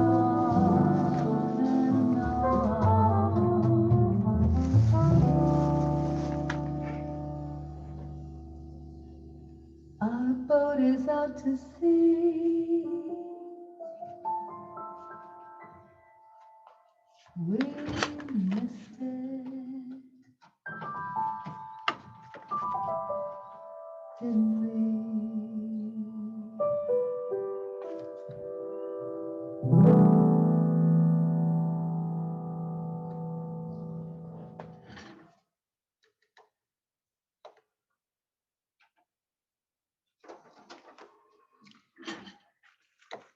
That was Blanche Black from her album Out to Sea and the track Out to Sea.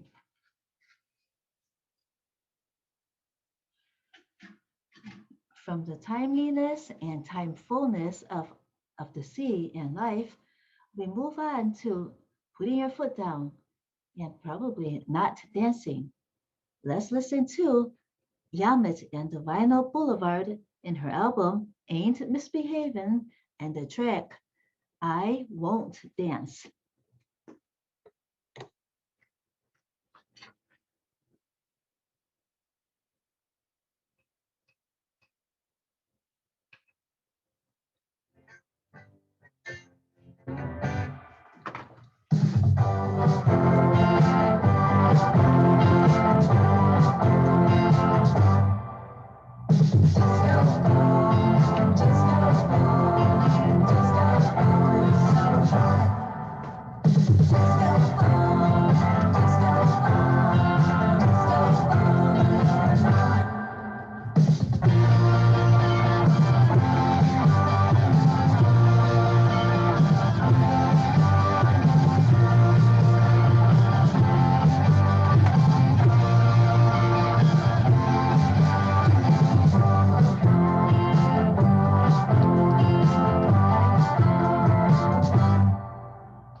Ain't no need you try to tell on me.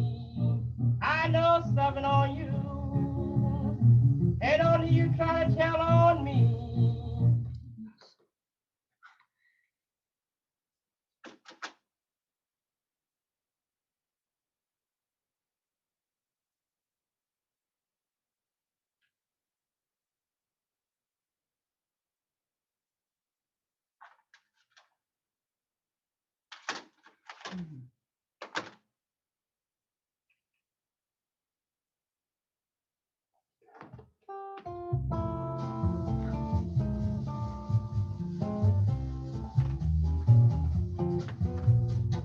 I won't dance, don't ask me.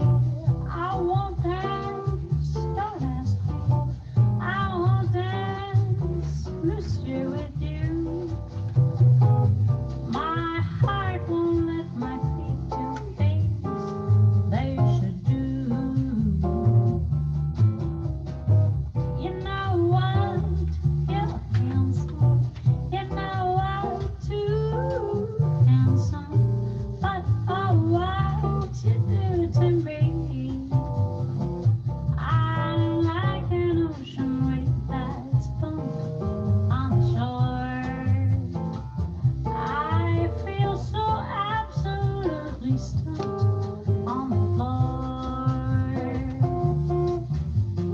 When you dance, you're charming and you're gentle, and especially when you do the continental. But this feeling is purely mental. For heaven rest us, and not asbestos. And that's why I won't dance. Why should I? I won't dance. How could I? I won't dance. Merci beaucoup. 'Cause I know that music leads the way to romance. So if you hold me in your arms, I won't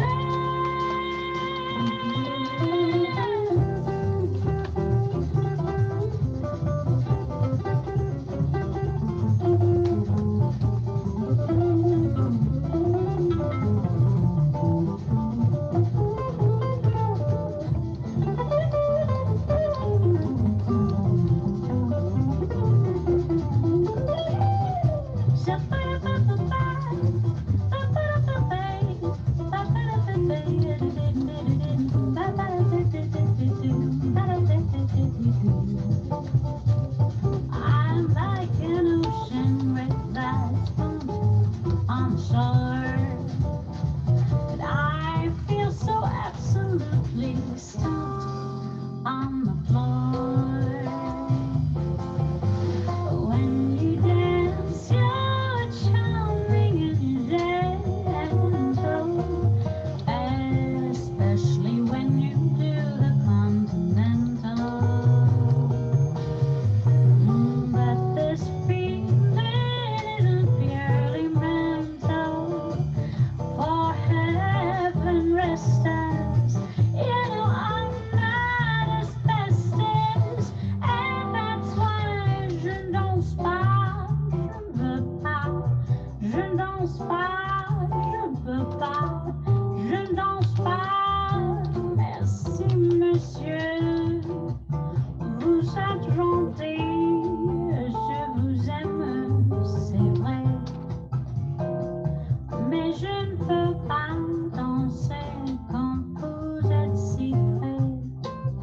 And that was Yamas and the Vinyl Boulevard from her album Ain't Misbehavin' and the track I Won't Dance.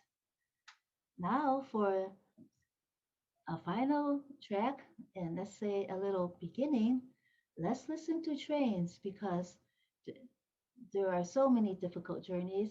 Trains can be pleasant, trains can be difficult, but as we celebrate Women's History Month, let's think about the long journey that women have fought for rights for themselves and for others.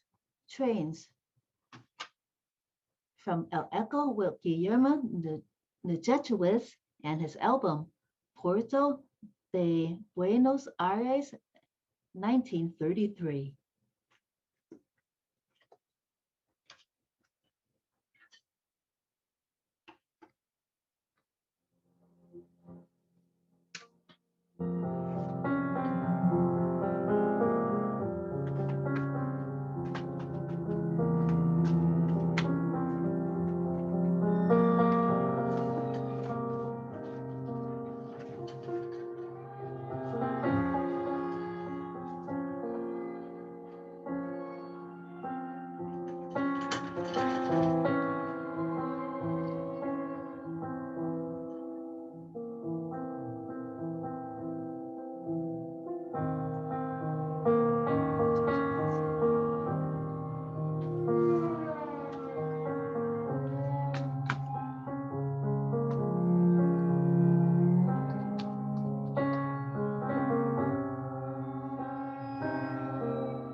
And that was El Echo with Guillermo Nejetowitz, and from their album Puerto de Buenos Aires, 1933,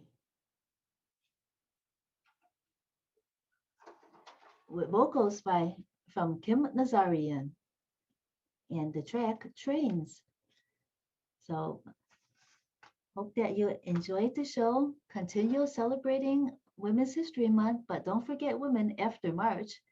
And until next week, you are listening to WZRD Chicago 88.3 FM.